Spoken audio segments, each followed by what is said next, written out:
In a grand universe, countless stars glitter across vast and colorful cosmic clouds. But within this expanse lies an endless void, where a brilliant explosion of energy pierces the deep darkness. This universe is home to every imaginable being, from powerful sorcerers and grim reapers to advanced robots and dragons. Among the countless worlds, there is a desolate, fiery planet that can only be described as hell. This place houses the worst prison in history, a massive, high-security fortress designed for containment. Known as the Solitude of Kreisman, it holds the most fearsome and dangerous criminals from across the cosmos. Inside one of its cells, a small scorpion-like creature scurries across the cold, metallic floor. A large hand suddenly swoops down and snatches the tiny creature, lifting it from the ground. The hand belongs to a prisoner with long white hair, who sits alone in the bleakness of his cell. The blindfolded man calmly brings the creature to his mouth, treating it as a simple meal. He chews on it for a moment, simply noting its bitter taste with a stoic expression. The prisoner sits quietly in his containment unit, illuminated only by a faint light from above. He then settles into a cross-legged position, maintaining his calm composure in the silent cell. Suddenly, a bright light pierces the darkness as a slot in the massive door illuminates. The heavy door slides open, flooding the small room with a brilliant, particle-filled light. A guard stands waiting as the prisoner floats up, wondering if a month has already passed. The guard leads him out of the cell and into a vast, deep shaft lined with machinery. The blindfolded man stands silently beside the armored guard, ready to be escorted. They both look up at the towering, complex walls of the high-tech prison. The prison's interior is a dizzying maze of floating platforms and advanced structures. A long, floating staircase materializes, creating a path upward through the vast, mechanical chasm. The blindfolded prisoner walks up the glowing steps with a steady pace, the guard following closely behind. The guard is in disbelief, finding it strange that a prisoner is leading the way without any guidance. He remembers his seniors advising him to simply accept this inmate's odd behavior and not resist it. After all, the prison structure changes every month, making any attempt to predict the layout useless. This leaves the guard completely baffled as to how the old man could possibly know the correct path. He watches the inmate's back with a mix of suspicion and awe, unable to comprehend the situation. The prisoner turns and casually tells the guard to be careful on his way back, while the guard just tells him to get in. Once the transfer is complete, the guard reports to his superiors and requests his current coordinates. The white-haired man named Kun now stands in a massive hall filled with countless other prisoners. He calmly surveys the large area, estimating its size to be approximately 650 square meters. Immediately, a group of inmates notices the newcomer, pointing out that he looks like an old man. Another, tougher-looking group smirks, thinking they won't need to use any flashy moves on him. The other inmates are relieved, thinking that he is just an ordinary old man and not another weirdo. This section of the prison, known as Solitude, holds the lowest-tier inmates, who are categorized by class. Kun sniffs the air, sensing that all the inmates around him are bottom of the barrel, second class at best. He kneels on the ground as a robotic figure walks past him, taking in the atmosphere of the place. However, he detects a special scent among the crowd, something that catches his attention. Just then, a bright light descends from above, and all the prisoners start shouting about food arriving. The old man watches the scene unfold, quietly wondering when he last had a real meal. The inmates stare at the descending meal with hungry eyes, murmuring that it is real food this time. They gather around a large, steaming cauldron, hoping for something edible to finally arrive. One prisoner groans, realizing it is maggot porridge again, but another tells him to eat it or starve. The man with the scar rushes forward anyway, determined to get at least one bite of the disgusting meal. However, a massive pig-like inmate named Tommy steps in his way, declaring that he eats first.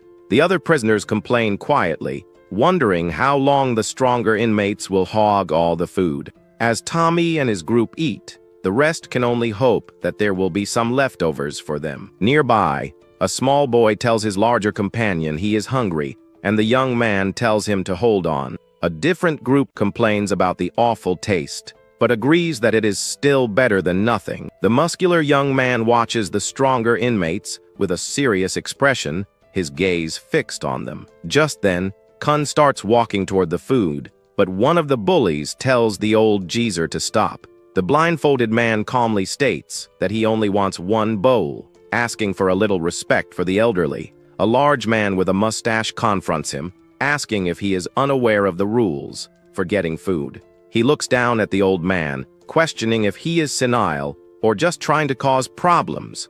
When Kun keeps walking, the man grabs his shoulder, angrily asking if he is even listening to him. The bully calls him a bandaged freak as a strange aura starts to radiate from the old prisoner. He mockingly asks how a blind man could have possibly sniffed his way over to the meal. In a flash, Kun moves with unbelievable speed, his form becoming a blur to everyone watching. The large bully is suddenly sent flying backward, screaming in agony about his eyes. The blindfolded man had struck him with pinpoint accuracy, disabling him in a single, swift motion. Kun warns the others not to touch his eyes as the injured bully falls, defeated and bleeding. The muscular youth and the small boy look on in complete shock at the old man's sudden display of power. Even Tommy, the pig-like brute, stops eating and stares, surprised by the newcomer's skill. Enraged, Tommy orders his gang to bring the old man to him, wanting to deal with him personally. Kun stands tall and sniffs the air again, unfazed by the growing crowd of hostile inmates.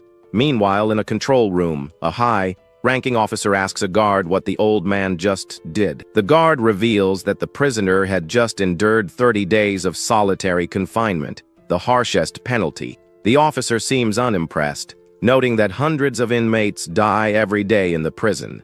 He then explains that a single cell in the facility can hold several hundred people at once. As he speaks, he signs a document, implying that the old man is far more dangerous than he appears. It is revealed that Kun had single-handedly killed every single inmate in his previous cell. Back in the common area, the prisoners are in an uproar, surrounding the blindfolded man with weapons. Kun effortlessly dodges and weaves through his attackers, countering their strikes with deadly precision. He moves like a whirlwind of destruction, cutting down his opponents with a hidden blade. Back in the office, the commander explains that while it sounds unbelievable, the report is 100% true. In just one night, the old man had killed a total of 241 people, leaving no survivors. The other inmates can only watch in horror, unable to comprehend the old man's true strength. The commander continues, adding another interesting fact about the prisoner known as Kun. He reminds the guard that every inmate in Solitude receives a serial number upon entry. With a sinister smile, he asks if the guard remembers what that old man's specific number is. The guard recalls his interaction with the prisoner, remembering him only as number 51. The commander smirks, telling the guard that while he might be new, the inmate is infamous. The old man, whose true name is Argelastus, stands over the defeated pig man Tommy. All the other inmates can only stare in absolute shock, unable to comprehend what just happened. They murmur amongst themselves, questioning how a seemingly frail old man could do all of that.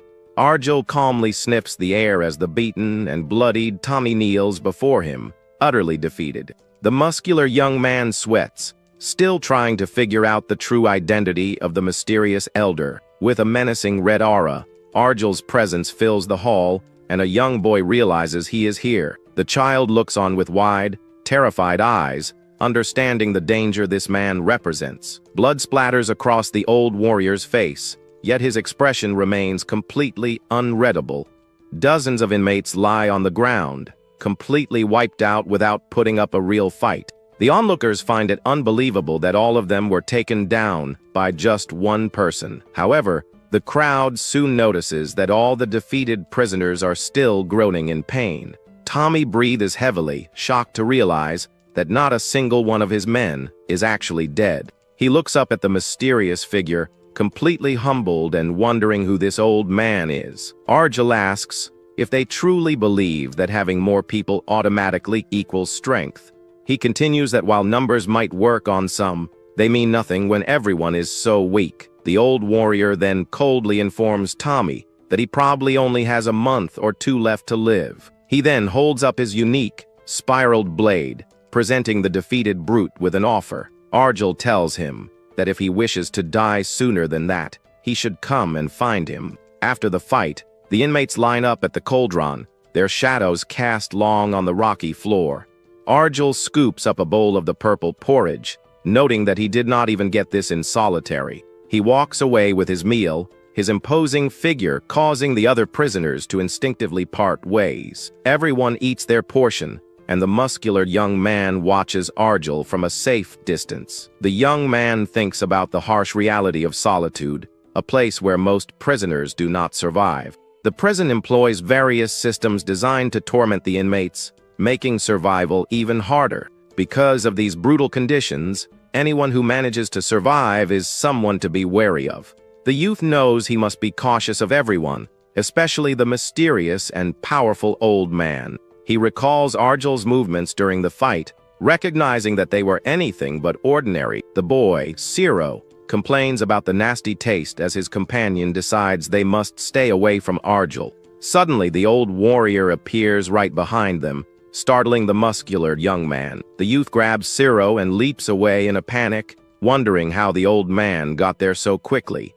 Arjel sniffs the air again, his attention clearly focused on the two of them, particularly the boy. The old warrior has detected a special scent, something he has noticed ever since he arrived. He turns his attention to Ciro, his blindfolded gaze fixed on the young, red-eyed boy. Arjel reveals that the boy has very special blood, which explains the unique scent he detected. The muscular youth becomes enraged, demanding to know what the old man is talking about. Arjel simply replies that instinct is the only thing that improves when you get as old as him. The young man grits his teeth, his anger and protectiveness towards Ciro flaring up. He GT's-an-wide Arjel if he tells anyone, his body glowing with a fierce, red aura. Arjel calmly states that revealing the secret would not benefit him, admitting he just found it entertaining. The young man decides to leave, telling Ciro it is time to go, and the boy quietly agrees. He puts a protective arm around Ciro as they walk away,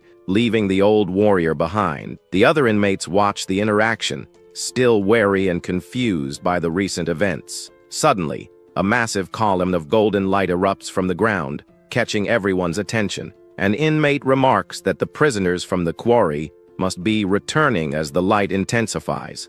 A group of large, formidable beastmen emerges from the brilliant light, looking exhausted. A rhino beastman named Manhwa complains about how tired he is after a long day of work. His companion, a bald eagle beastman named Horuk, quickly agrees with his sentiment. A third member of their group, a werebeast named Gork, remains silent with a stern expression. The group then notices the blood splattered all over the floor, wondering what happened while they were gone. Horuk crouches down, noting the large amount of blood, and questioning the sudden chaos after a quiet month. Manhwa becomes enraged, yelling about working all day and demanding to know who made the mess. He furiously orders whoever is responsible to show themselves as the other prisoners watch nervously. Arjel steps forward from the crowd, calmly admitting he caused the commotion and asking if there is a problem. The beastmen are surprised to see an old man, and one mockingly asks if he did all this alone. Manhwa dismisses him as a crazy old man spouting nonsense,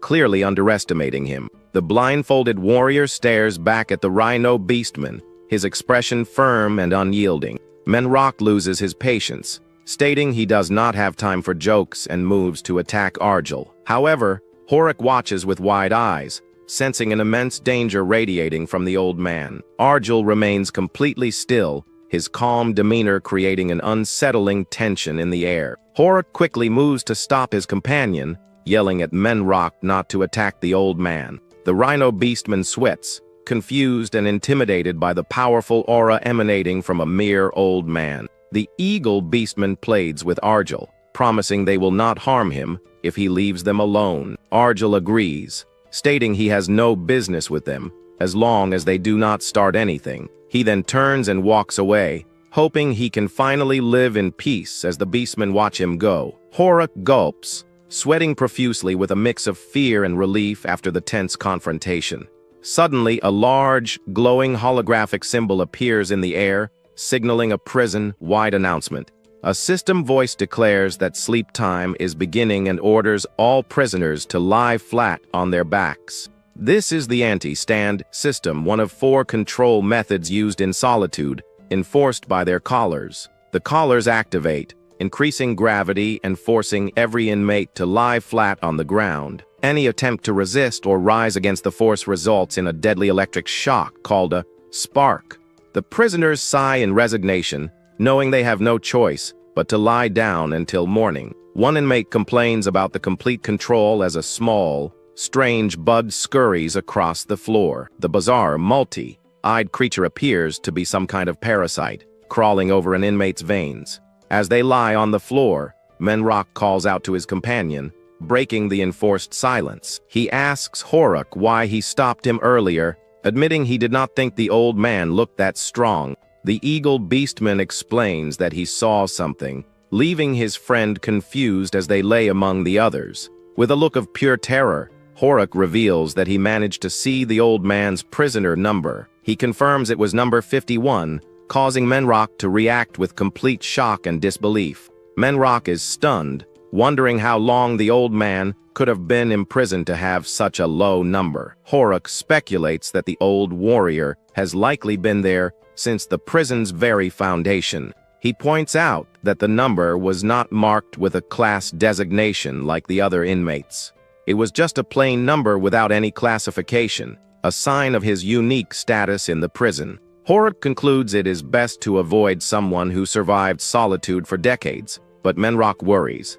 The rhino beastman thumps the ground in frustration, arguing that the old man might hold a grudge. Suddenly, a strange noise catches their attention, and both beastmen look up in alarm. Screams fill the air as zombie-like inmates begin to viciously attack the others around them.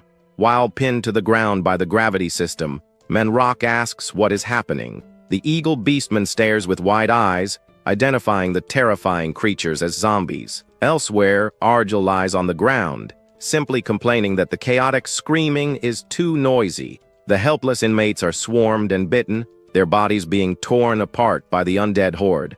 Annoyed, Arjul wonders if the bud room was opened while he was in solitary confinement. Electricity crackles around his restraints as he clenches his fists, fighting against the system. He forces himself to sit up despite the intense electrical shocks. Surrounded by approaching zombies, the old warrior slowly gets to his feet, stating he is wide awake now as lightning courses through him. Zero and his companion watch in complete astonishment at the man's incredible display of power. The young man struggles against the gravity system, shocked by the sudden appearance of the zombies. He urgently tells Zero to crawl over to a nearby rock for safety, but the boy hesitates in fear. Pushing through the pain, the youth forces himself up, enduring the shocks to protect his young friend. With a determined snarl, the young man prepares to fight, challenging the zombies to bring it on. His body transforms, growing larger and more feral as he curses the approaching undead horde.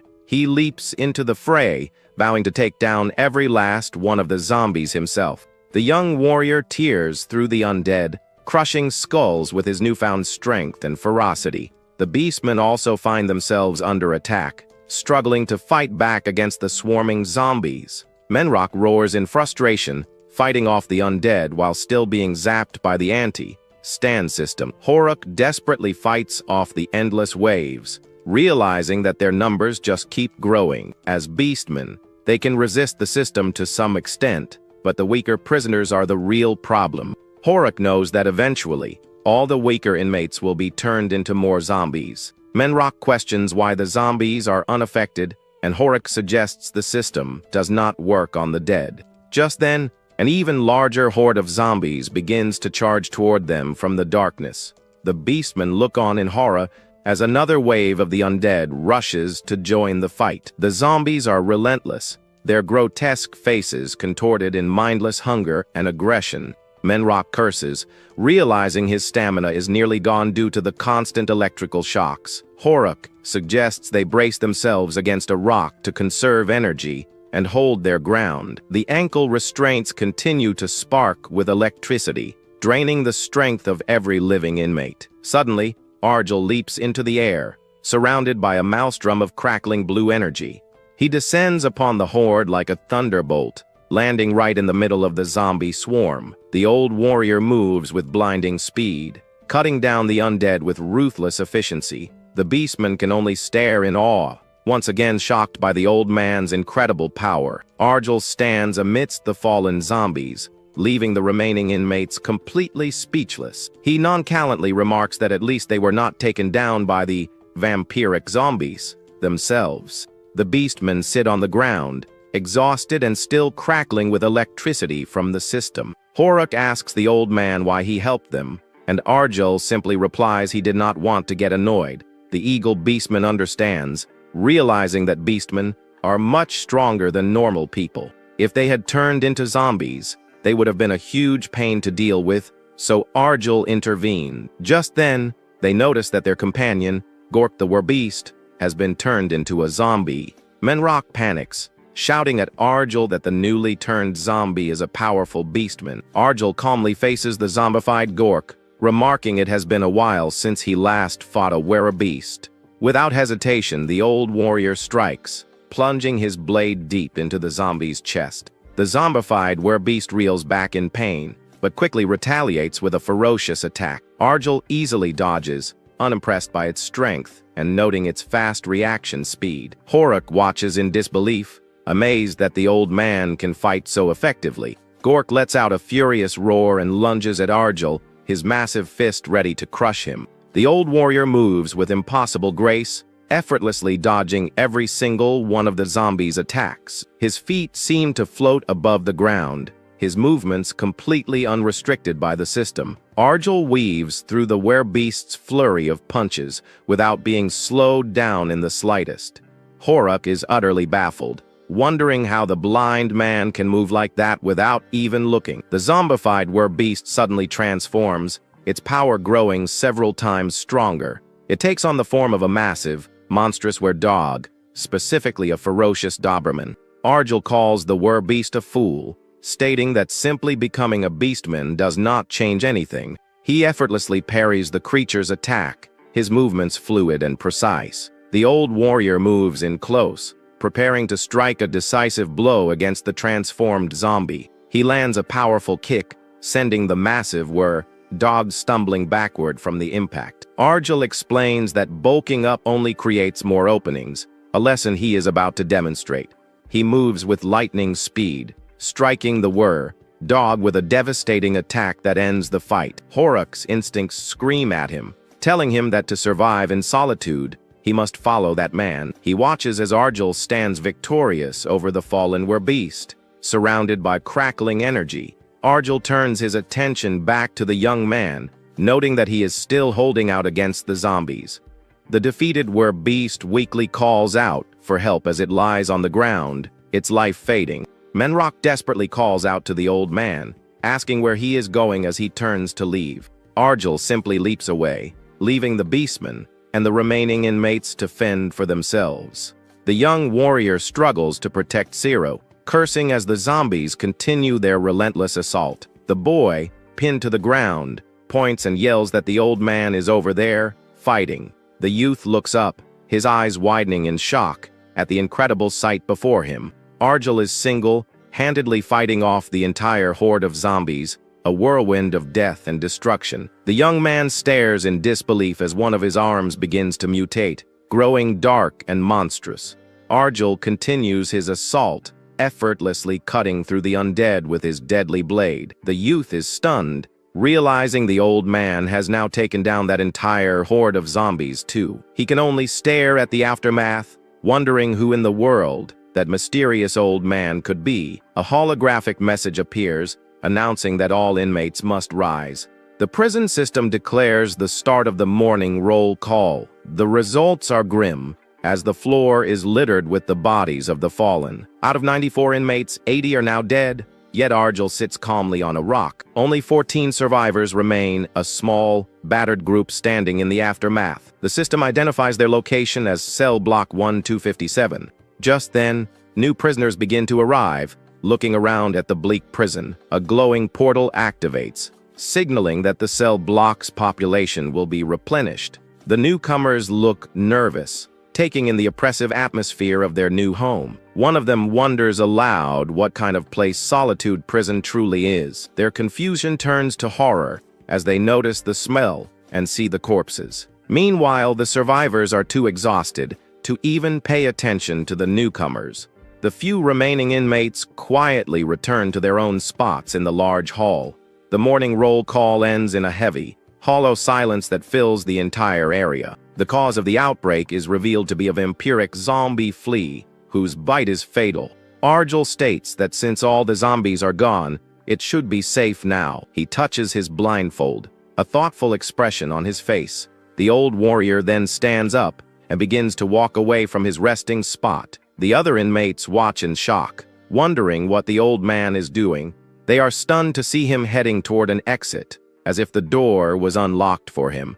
Horik warns the newcomers that if they want to die, they should follow the old man. He explains that everyone who has ever walked through that door never came back. The ground outside the cell block is littered with the bones of those who tried to escape. The Eagle Beastman grimly states that something insane is lurking in the prison hallways. He believes a creature capable of wiping them all out is waiting just beyond the door. Argel walks down the dark corridor, seemingly unconcerned by the potential dangers.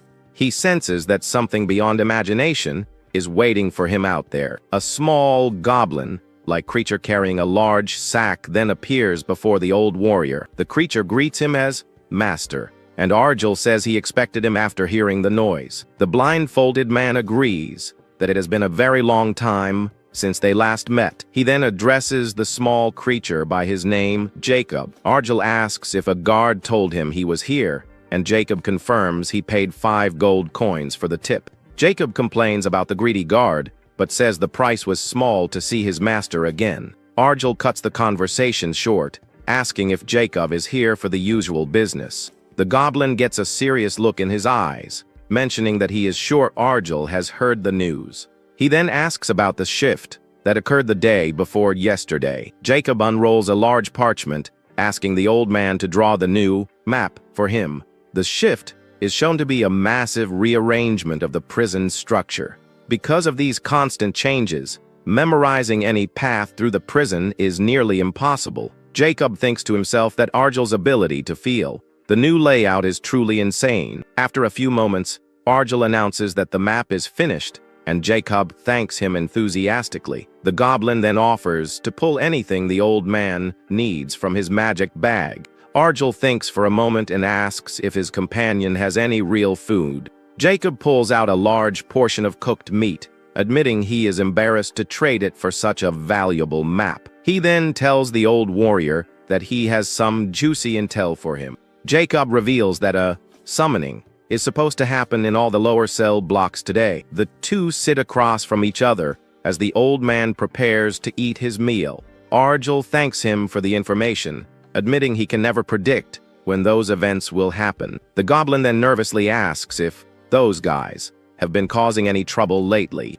He is referring to a mysterious, robed group that operates under a strange red symbol. Argel reassures him that it has been quiet and tells him not to worry, so Jacob apologizes for overstepping. With their business concluded, the goblin smiles and says he will take his leave now. Jacob bows and wishes him a safe return, and the old warrior tells him to be careful as well. Argel returns to his cell block, placing a hand on the rusty sign by the door. He quietly says the name Ken, which seems to be written on the plate. The old man realizes Jacob must have been talking about the warden, who placed him in this specific cell. He thinks it might have been for the best, as his health is improving, and he plans to get his reward. Back in the common area, some inmates suddenly start sniffing the air, noticing a new smell. One of them shouts in excitement, realizing it is the smell of meat, and demanding to know where it is coming from. The prisoners quickly spot Argel with his bag of food, shocked to see real meat instead of worm slop. Some of the hungry inmates immediately lunge for the food, but are sent flying back by a powerful blast. Horik steps forward protectively, warning the others not to lay a finger on the old man. Manhwa roars in fury, asking which of them he should beat up first, and the inmates recognize him as a beastman, The other prisoners quickly retreat, leaving Arjul and his small group of allies alone. The old warrior addresses the eagle beastman, who corrects him on the proper pronunciation of his name. Everyone stares at the large pile of steaming cooked ribs, a rare sight in the prison. Menrock drools, asking the master how he managed to get such a delicious meal. Ciro's eyes light up with hunger and excitement, catching his companion by surprise. Arjul dismisses the question, simply telling them all to eat before the food gets cold. After they finish eating, Horak thanks the old warrior for the meal and for his help the day before. The blindfolded man tells him there is nothing to be thankful for, his expression turning grim. He explains that in a place like this, even being alive can eventually become a curse. However, he admits that he could still feel their desperation when they were fighting for their lives. He sits before them, stating that he wants to ask them something about surviving in this hellish place.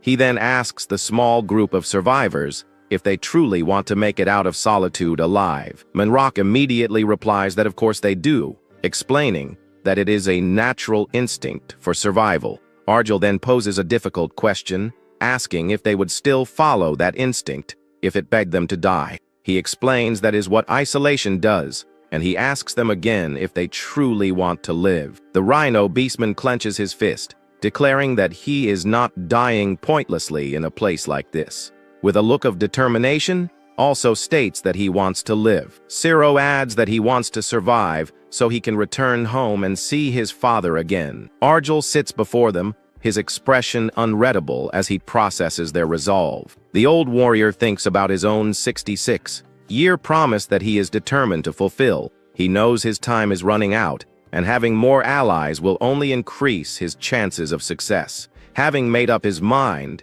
the elder tells the small group to get ready for what is coming. He then reveals that there is going to be a summoning sometime today. Meanwhile, other inmates are tasked with the grim job of clearing away the bodies. One complains about the horrible task, but the other reminds him it is necessary to prevent disease. They sadly conclude that their only crime in this place is being weak. The two look on in horror and disgust at the sheer number of corpses they have to move. A massive pile of bodies serves as a grim reminder of why Solitude is called the universe's worst prison. One mentions a rumor that an old man once killed everyone, but his friend dismisses it as a lie. Suddenly, a bright golden light appears, and they see something coming out of it. Strange, grotesque stone-faced creatures emerge, drooling and licking their lips. The nearby prisoners stare in absolute terror, wondering what these new monsters are. The creatures begin to advance, causing the inmates to panic and run away screaming. Horak nervously asks Arjul if these are the summoned beasts he was talking about. The old warrior sits calmly on his rock and tells his new ally not to worry. He explains that these creatures are just janitors, here to clean up the cells. An inmate, feeling relieved, kicks one of the creatures, calling it disgusting for scaring them. Arjul adds that if they are attacked, the creatures will get angry, and the inmate is sent flying by an explosion. The old warrior then turns to Horak and asks about the thing he had requested from him earlier. The eagle beastman confirms he took care of everything and is even doing some extra work just in case. Arjul is satisfied with the answer and tells his new allies it is time to head back and get ready. Elsewhere, the two inmates tasked with cleanup are still walking, feeling sick from their grim duty. One calls the other a drama queen, but his friend explains he has seen corpses, but never watched them rot. His companion tells him to suck it up, but the other inmate suddenly stops, his eyes wide with shock. In the distance, another, much larger summoning begins, engulfing the area in a massive pillar of fire. A monstrous, two-headed lizard emerges from the flames, leaving the inmates utterly stunned. Someone screams in terror, realizing the creature is a deadly fire-breathing dragon. The prisoners stare in disbelief, wondering what kind of monster has been summoned into their cell block. The two-headed dragon hovers menacingly, its presence filling the entire hall with dread. Flames begin to gather in the creature's mouths, signaling an imminent and devastating attack. The inmates are frozen in fear, their eyes wide with terror as they watch the beast prepare its assault. A massive fireball erupts from its mouth, instantly engulfing one of the prisoners in a fiery explosion. The sight breaks their paralysis, and the remaining inmates begin to scream and run for their lives. The dragon continues its attack, raining down a relentless storm of fire from above. The cell block is thrown into chaos as the prisoners desperately try to escape the spreading inferno. The fiery assault is devastating, and an inmate notes that half the prisoners in one area were burned to death. Horik watches the destruction in horror and asks Argyll if this, the summoning he was talking about. Argyll curses, realizing they summoned the worst possible monster. He recalls Jacob's warning that the monster being summoned was the cursed fire-breathing dragon. Manhwa complains about the intense heat, wondering if they can even take the beast down. The old warrior reassures them that the setup they prepared will do its job just fine. He then tells them that if they follow his instructions, they will not die, and warns that the dragon is coming. The massive creature crashes to the ground, its fiery body sending sparks flying everywhere. Argyll gives his first command, telling everyone to remember what he is about to say. He explains that 1 second after it opens its mouth, it unleashes a 10-meter stream of fire. The old warrior instructs them to immediately get behind a rock when they see the dragon. The group quickly takes cover as a massive blast of fire erupts from the creature's mouth. The young man holds Zero protectively, watching the dragon's every move. They realize their preparations of gathering stones and building a flame shield have paid off. Manhwa complains, asking the old man for a heads up next time. The rhino beastman then yells at Horik to switch with him, but the eagle beastman refuses. Zero brings the eagle beastman a small container of water he collected, and Horik thanks him. The old warrior tells him to mix it with dirt and fling the mud at the dragon when it is distracted. Manhwa prepares a large pile of rocks, ready to throw them at the beast. Argyll explains that even a fire-breathing dragon still needs to breathe like any other creature. He reveals that this particular dragon actually breathes through its skin. The mud covers the dragon's body, causing it to suffocate and freeze in place, unable to see. Argyll walks toward the immobilized dragon, his blade glowing with a menacing red light. He unleashes a flurry of attacks, tearing the massive creature apart in a bloody display of power. The old warrior reflects that to survive in isolation, one must become a monster themselves. The remaining prisoners stare in shock as the fighting finally stops, wondering if it is over. They can hardly believe they managed to bring down such a powerful beast. The group of survivors stands over the dragon's corpse, their teamwork having paid off. Zero looks up at his companion, a shocked and confused expression on his face. Argyll comments that they were all ready to face death, but the danger is not over yet. To their horror, another summoning begins, and the inmates cry out in despair. Argyll remains calm, stating that he is also speaking from his guts, and is ready for what is next. This time, over 10 fire-breathing dragons are summoned, filling the hall with a fiery glow. The group looks on in terror, wondering if they can possibly survive against such overwhelming odds. The dragons let out a deafening roar, their collective power shaking the entire cell block. Argyll turns to face the new threat, his expression grim as he assesses the situation. The real issue is that the dragons have cut off their escape, trapping them in a sea of fire. The old warrior calmly says no, stating it would be impossible to keep them all alive this time. Horik questions his master's decision, knowing that things could be even worse out in the hallways. Manhwa panics, screaming that it is more dangerous outside and questioning the plan. The eagle beastman tells his friend to calm down, reminding him that the safest place is next to the old man. As he speaks, one of the dragons lunges forward, its massive head bearing down on the rhino beastman. Just as the dragon attacks, Argyll grunts, preparing to intervene. He leaps into the air with incredible speed, his body a blur against the fiery backdrop. The old warrior lands a powerful blow, saving Manhwa from the dragon's attack at the last second. Argyll turns to the stunned rhino beastman, reminding him that he did not want to die meaninglessly. He then orders everyone to move, telling them they have no time to waste as he leads the way. The small group quickly follows him, entering the dark and ominous hallway. Horik sweats nervously, unable to see clearly and realizing this is the dangerous hallway he heard about. The old warrior warns everyone to stay alert, as they might run into other inmates out here. He explains that a third or fourth class prisoner could kill them in the blink of an eye. The eagle beastman offers to take the rear and watch their backs, using his superior eyesight.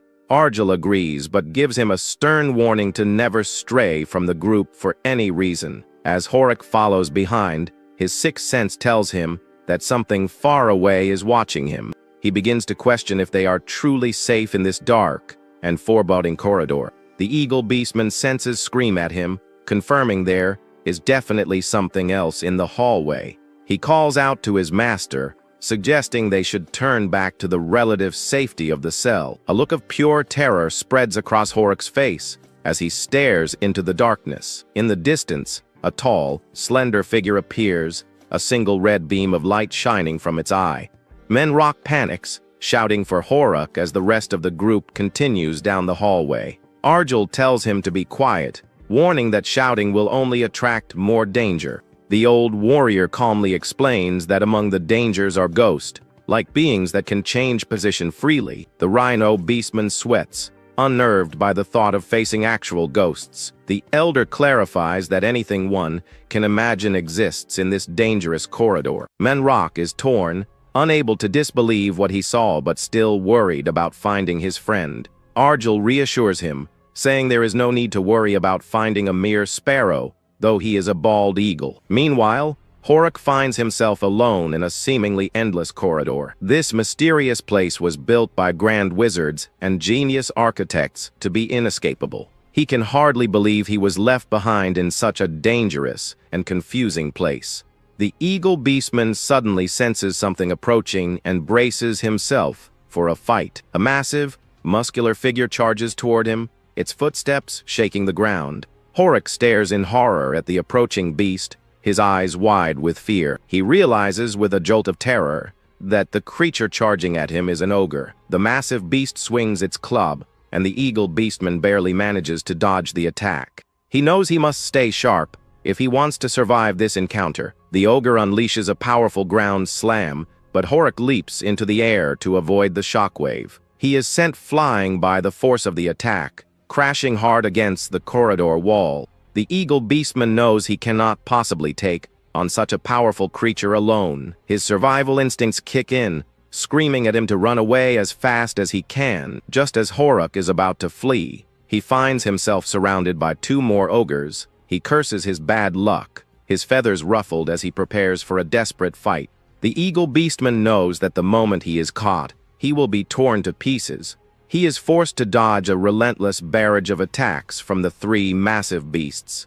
With a cry of desperation, he leaps into the air, determined not to die in this place. However, one of the ogres manages to grab him, its massive hand closing around his body. As the beast prepares to eat him, Horik wonders if his life is about to end so meaninglessly. Suddenly, a new figure appears, landing a powerful blow on the ogre's head. It is a pig-like beastman, who has arrived just in time to save the eagle beastman. He lands gracefully, ready to take on the remaining ogres himself. Horik is stunned, completely baffled by this unexpected turn of events. The newcomer explains that with a bold attack, they have successfully taken the initiative. He then steps up to plate, announcing himself as Player Becky, and preparing to fight. The pig-like warrior unleashes a flurry of attacks, calling out baseball terms as he fights. He moves with surprising speed and agility, taking on the massive beasts with his trusty bat. After a short but intense battle,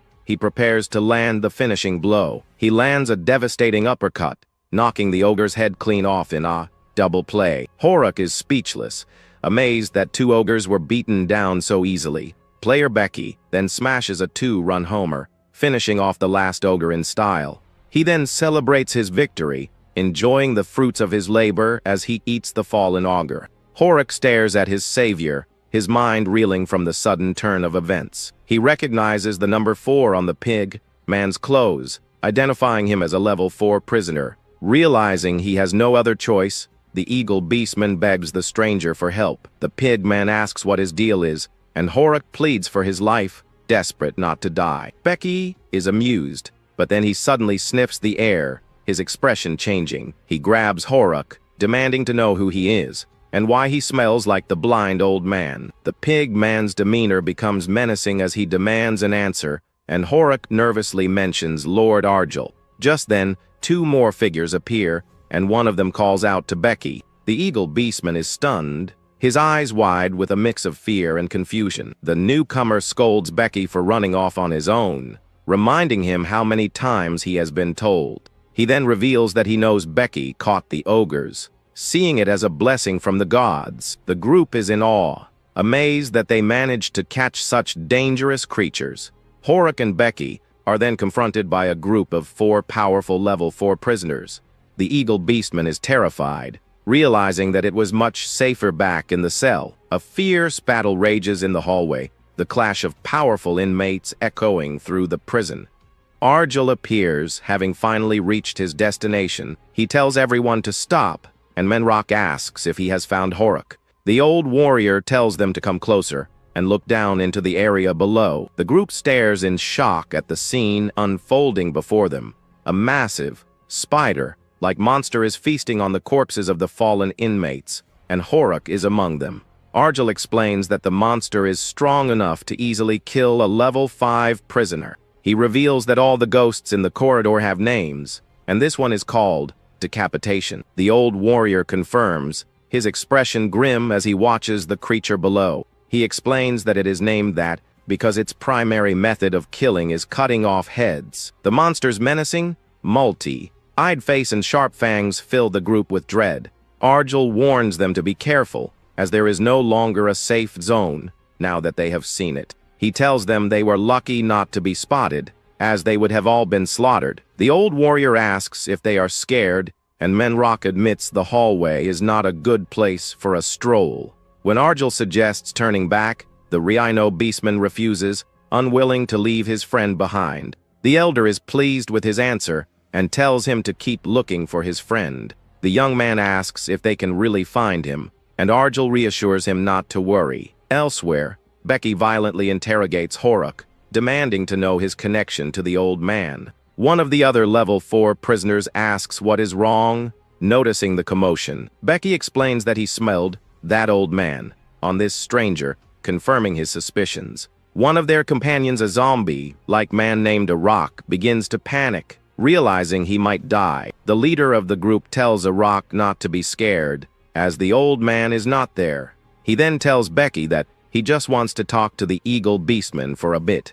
The leader warns him not to go too far, and Becky complains about missing his chicken dinner. The red-haired woman of the group tells Horuk not to be too afraid, as they are not capable of harming him. She then reveals that in isolation, many are targeting a man named Argel. The woman warns him that being with Argel means getting involved with dangerous beings, a fate that dozens of lives could not endure. The eagle beastman sweats nervously, his eyes wide as he asks what kind of beings she is talking about. She describes them as monsters, so terrifying they cannot even be looked at directly, warning him to be careful. The woman then begins to channel a powerful energy, enveloping herself in a warm, golden light. Horuk is amazed as his wounds instantly heal. She explains she also recited a prayer to ease his mind, and tells him to return safely. She wishes him the constellation's blessings as her group walks away, and the eagle beastman gratefully thanks her for her help. With his strength restored, Horuk finds that he can move again, and begins the long walk back into the darkness. After a while, he hears familiar footsteps in the distance, and his eyes fill with tears of overwhelming relief. He finally reunites with Menrock and the others, who are all overjoyed to see that he is still alive. The Rhino beastman thanks the old warrior profusely, and Horuk bows his head in gratitude, confirming he is now safe. Argel asks if a level 4 prisoner treated him, and Horuk says yes, adding that the person believed in the constellation of light, which relieves the elder. The young man overhears the phrase "Eski stars," remarking that it sounds familiar, and asks Zero if he remembers what he told him. He explains that there are godlike beings in the cosmos, like the angelic constellation of light and the demonic void stars of darkness. He adds that most followers, whether light or dark, are fanatics who truly believe in a guaranteed afterlife. The youth concludes that even in a place like Solitude, the inmates' beliefs are split between different gods. Ciro realizes Horik met one of them, while Argel notes the Eagle Beastman has potential for growth after surviving the dangerous hallway. As Menrock thanks him again, Argel tells them to live with motivation, mentioning that he has trained many powerful fangs before. He recalls training formidable warriors, stating that while the process takes time, it is not a difficult task for him. However, the old warrior's one major concern is that he does not have much time left to see his plans through. He grits his teeth in frustration, realizing that his rapidly dwindling time is a serious problem. Argel suddenly yells for everyone to run at full speed, his expression grim and determined. As they flee, a massive fiery explosion erupts right behind them, signaling the arrival of a new threat. A terrifying, slender monster with glowing red eyes and blade-like limbs crashes down from above. The entire group looks back in absolute horror, their faces pale with shock and fear at the sight of the creature. The monster lands with a deafening crash, and the young man tells Ciro to hold on tight as he urges everyone to run. Horik shouts at Menrock, asking what that thing is, and the rhino beastman stammers that it is the beheader. The creature, known as the beheader, relentlessly pursues them through the dark and desolate corridor. The youth grits his teeth, recalling the old warrior's warning that even level 5 prisoners are killed easily by that thing. He realizes this is a far greater danger than the ogres they feared before, and tells his panicking companion to just run. Argel effortlessly lifts both the young man and Ciro, warning that getting caught by the monster means instant death. The old warrior knows he cannot afford to lose his new allies here, and decides he must draw the creature away himself. As the beheader strikes again, landing just behind them, the young man cries out that he cannot go on much longer. Argel points toward a narrow passage, instructing the group to head inside for temporary safety. The monster roars in frustration as it tries to follow, but finds the entrance is too narrow for it to get through. The elder tells them this is just the beginning and instructs the Eagle Beastmen to lead the others to the cells through a split path. Argel states that he will lure the creature somewhere else, and Horik looks back with a determined expression, understanding his role. The beheader begins to violently smash its bladed limbs against the narrow opening, tearing through the metal wall. It becomes clear the monster intends to smash its way through with pure brute force, and the group panics. Just as the wall explodes, Argel yells at them to go, running in the opposite direction to draw the beheader's attention. The rest of the group finally reaches a safe area, collapsing in exhaustion as Menrock asks if they really got away. The young man suggests they should go back and fight alongside the old warrior, but Menrock says the hallway is crawling with those things. Just as the rhino beastman agrees they cannot just leave him behind, Horik firmly tells them no. He explains that the elder has been living alone in this prison for far longer than any of them can imagine. This means he has fought countless ghosts, and they would only be baggage who would not survive if they went back. The Eagle Beastman reminds them their job is to get to the cells as fast as possible, and the group reluctantly agrees to leave. Meanwhile, the beheader taunts Argel, offering to cut off his legs so they will not hurt anymore. The monster continues its mockery, suggesting he leave a will, but the old man asks if it hates him so much that it wants him dead. Argel pretends not to understand, calmly asking how he could have possibly tricked the creature. The beheader roars in fury, accusing him of breaking a promise to play rock, paper, scissors from over 4 years ago. As the monster rages, the old warrior's expression turns serious, realizing something is off about this ghost. He knows ghosts are mentally unstable, so its clear memory means someone he knows sent it. He thinks of a name, Saddle. The creature seems confused by the word, repeating the name and asking what it means. Argel recalls that Saddle was just a brat 5 years ago, and is now surprised he can control ghosts. A new voice speaks through the monster. Impressed that the elder noticed its hidden mark, the old warrior scoffs, asking if his opponent has forgotten that his eyes miss nothing, and revealing he was just testing him. In a burst of red energy, a necromancer from the demon worshippers appears, confirming his name is Saddle. Arjul states that even after 5 years, Saddle still has not realized they are on completely different levels. The necromancer scoffs through the monster, declaring that this time will be different as it lunges to attack. However, the elder moves with blinding speed, creating multiple afterimages of himself to effortlessly dodge the assault. The monster roars in frustration, confident that after 5 long years, it will finally be the one to defeat him. Saddle boasts that after 5 years, he has even gained the ability to control the dangerous hallway ghosts. He is confident that not even the old man can escape this attack from the powerful creature under his command. The necromancer explains that the beheader is a grade 5 monster, a level of power few can withstand. With this ghost, he claims he can now kill even the strongest grade 5 inmates with absolute ease. He urges the old warrior to give up and join his cause, offering to spare his life as a reward for his surrender. But the elder simply scoffs, dismissing the passage of 5 years as completely irrelevant to their fight. He reveals that he has endured 60 long years in solitude, making his opponent's experience seem trivial. Arjul stands firm against the monster's assault, unimpressed by the power his foe has acquired.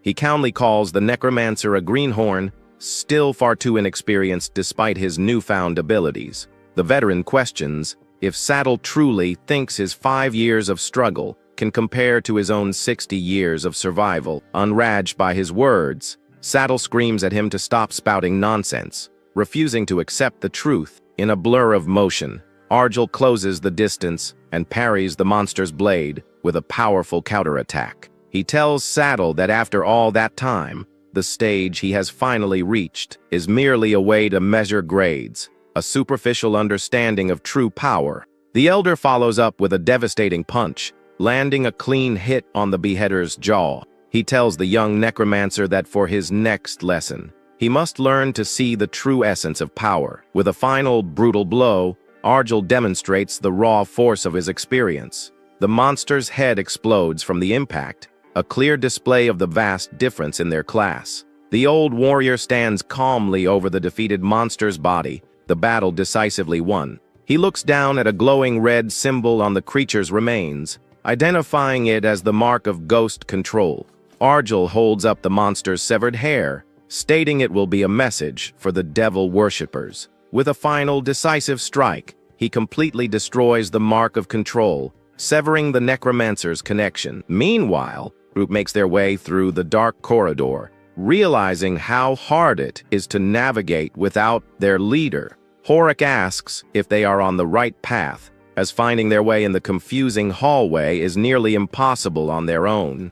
Menrock worries if the old man is okay after the loud noise they heard, but the young man believes their leader has a plan. Suddenly, Ciro spots a light ahead and points it out to the others, just as Arjul appears and calls them late. The group is shocked to see him, wondering how he managed to escape the ghost and pass them without being seen. The elder dismisses their questions, telling them to get into the cell quickly, as the danger is already over. He explains that the fire-breathing dragons have finished their hunt and left the hallway, but the group is still confused. As they enter the cell, Ciro stares in horror at the scene before him, his face pale with shock. The only things left inside the cell are the charred, pitch-black corpses of the other inmates. The young man rushes to Ciro's side, asking if he is okay as the boy covers his face in distress.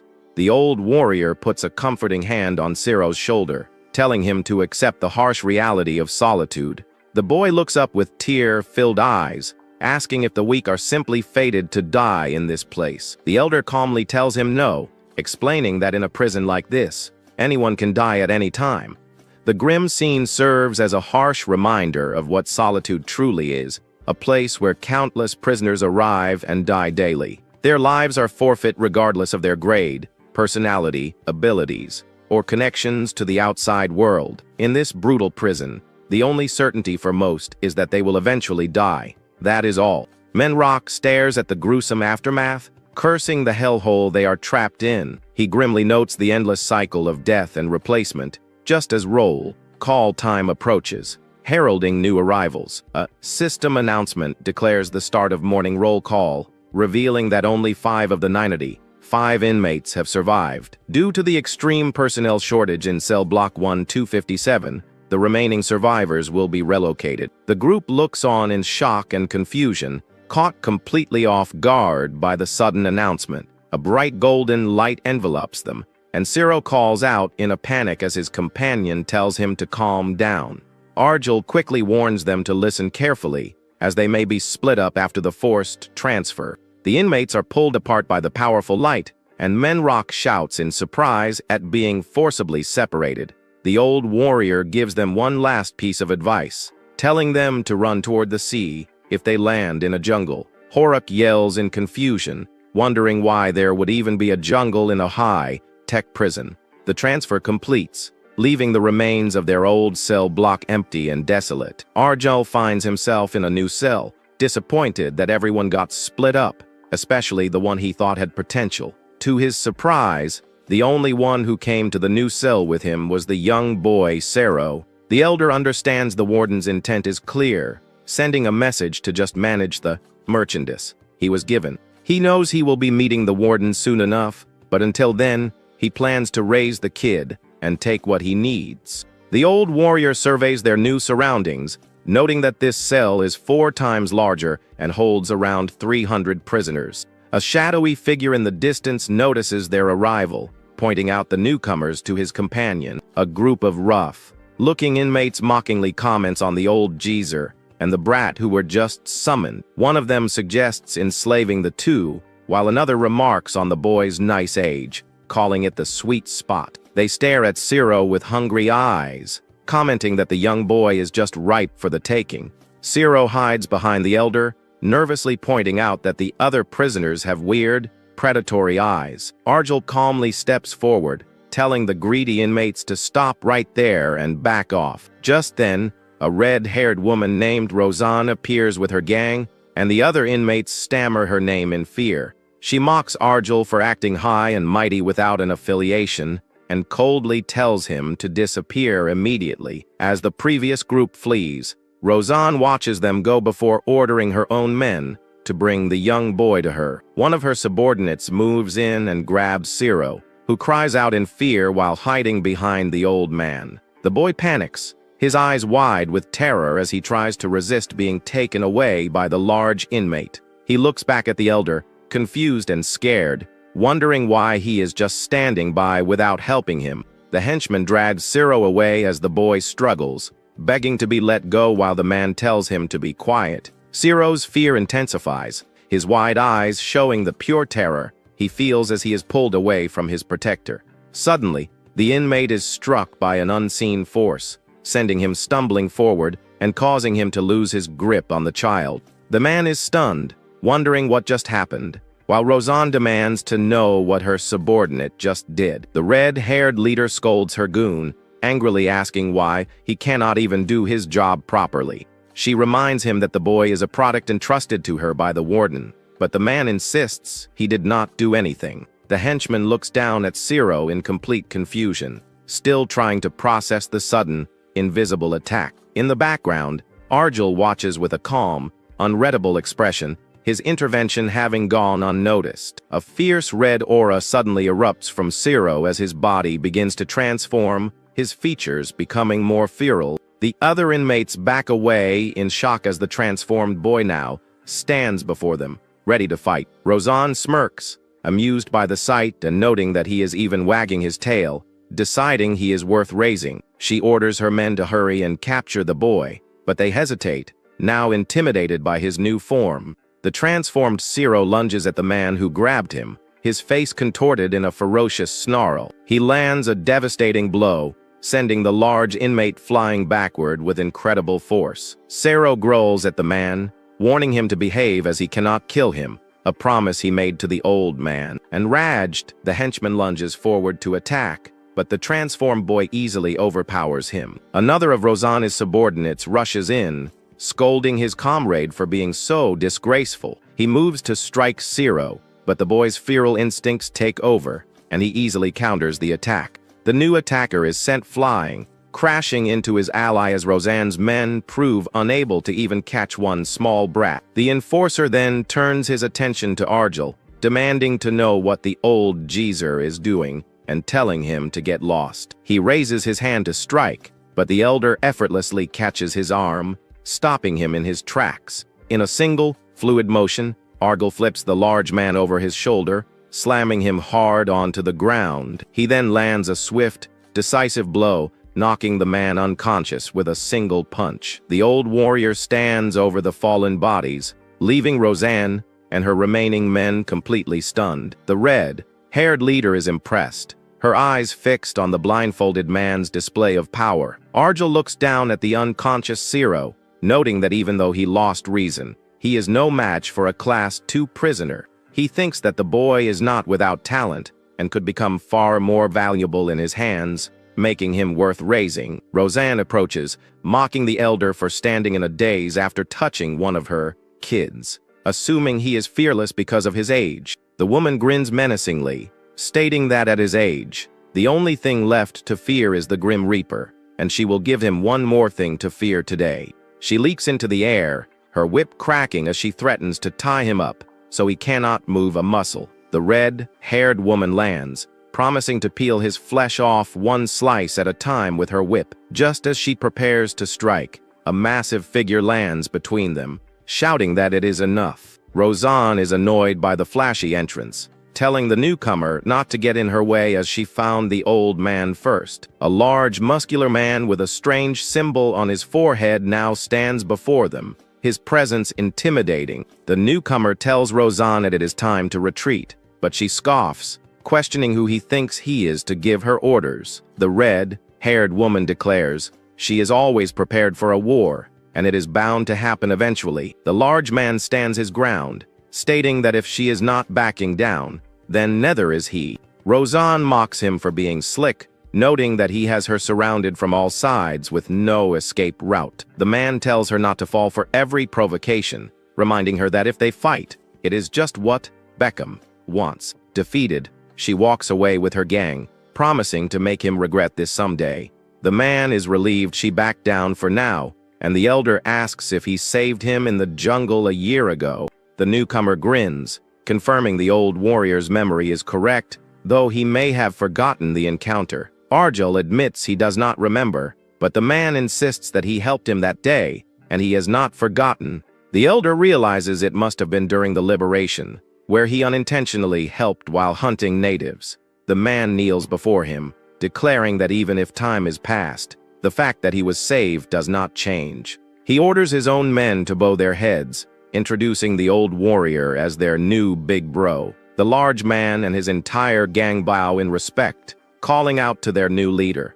Argel can only scratch his head, surprised by this sudden and unexpected turn of events. Just then, Zero cries out in pain from a nightmare, begging for it to stop. The boy thrashes in his sleep, his mind still reeling from the traumatic events of the day. The large man, whose name is Margan, watches with concern before suggesting they continue the briefing. He explains that they are in Cell 398, and there are currently 3 major factions inside. The first is the one he leads, known as the Axe, or the Margan Circle. The second is the Whip Witch, Roseanne's Circle, the group they encountered just a few moments earlier. And the third is the Blade User, Beckham's Circle, a group they have yet to encounter. Margan reveals that all the circle leaders, himself included, are powerful Class 3 prisoners. These 3 circles currently maintain the balance of power, and all are preparing to release. One searching near the cells. Argel notes that Margan has gotten used to solitude quite well, and the man credits his survival to being able to form a small circle. The elder thanks him for the valuable information and says he will rest now, and Margan offers to bring him some food. As Margan leaves, Argel calmly eats a bud, his expression unreadable as Zero quietly watches him. The boy asks if the old man did not help him earlier, because he is weak and not needed. The elder points out that Zero does not remember his brief awakening and says if he had been abandoned, they would not be together now. He then asks if the boy is scared, and Zero admits he is, feeling useless without his companion, Lucas. The young boy says he is too weak to be of any use, but the old warrior tells him he has completely misunderstood. Arjul explains that whether one is strong or weak is not for them to decide, but for the one they stand against. The elder states that he wants Siro to survive in solitude, and he is willing to help him achieve that. He offers to teach the boy how to drive out the darkness in his heart and become truly strong. Siro is stunned by the offer, his eyes wide with a mix of hope and disbelief at the old man's words. But before they can begin, the elder tells him that he must eat first, much to the boy's confusion. The old warrior asks if Siro knows what he fears the most in this desolate prison. He reveals that his greatest fear is hunger, as there is nothing more painful than starvation. Arjul presents him with a bowl of bugs, explaining that one cannot become strong on an empty stomach, a reality he must accept. He tells the boy if he truly wants to become strong, he must eat, no matter how disgusting the food may be. With a look of pure determination, Siro declares he will become strong too and begins to eat the bugs. Elsewhere, a group called the Lostness Circle notes that their leader, Lady Lostna, has gone to make her regular report. In a dark chamber, a robed figure bows before a glowing red orb, reporting on their progress. She confirms they have gathered about half of the living specimens and believes the next phase will be completed on time. The voice from the orb asks if anything unusual has occurred, and she says no, though the elderly and children were transferred. The orb dismisses her concerns, but then asks for more details about the elderly inmates. The woman recalls that their eyes had a mysterious light, and they moved toward chaos as if drawn to it. The voice asks if this is true, and she confirms there is no mistake, wondering who it could be. A fiery dragon-like entity emerges from the orb, declaring it will go there personally to investigate. The woman is surprised by this decision, but offers to capture the old man for her master before he arrives. The leader of demons agrees, giving her permission to do as she likes with the prisoner. With the authority she has been granted, the woman looks forward to capturing the powerful old man. Now back in her usual attire, the red-haired woman vows to capture all the prey her master desires and present them to him. Back in the cell, Arjul and Siro sit across from each other, meditating and channeling their inner energy. They sit in silent concentration, the atmosphere calm and focused as their training begins. The elder tells the boy it is time to begin, instructing him to close his eyes and breathe slowly. Siro follows his instructions, determined to become stronger and survive the horrors of the prison. Arjul explains that fists and techniques are meaningless, as what he ought to learn is something far more fundamental.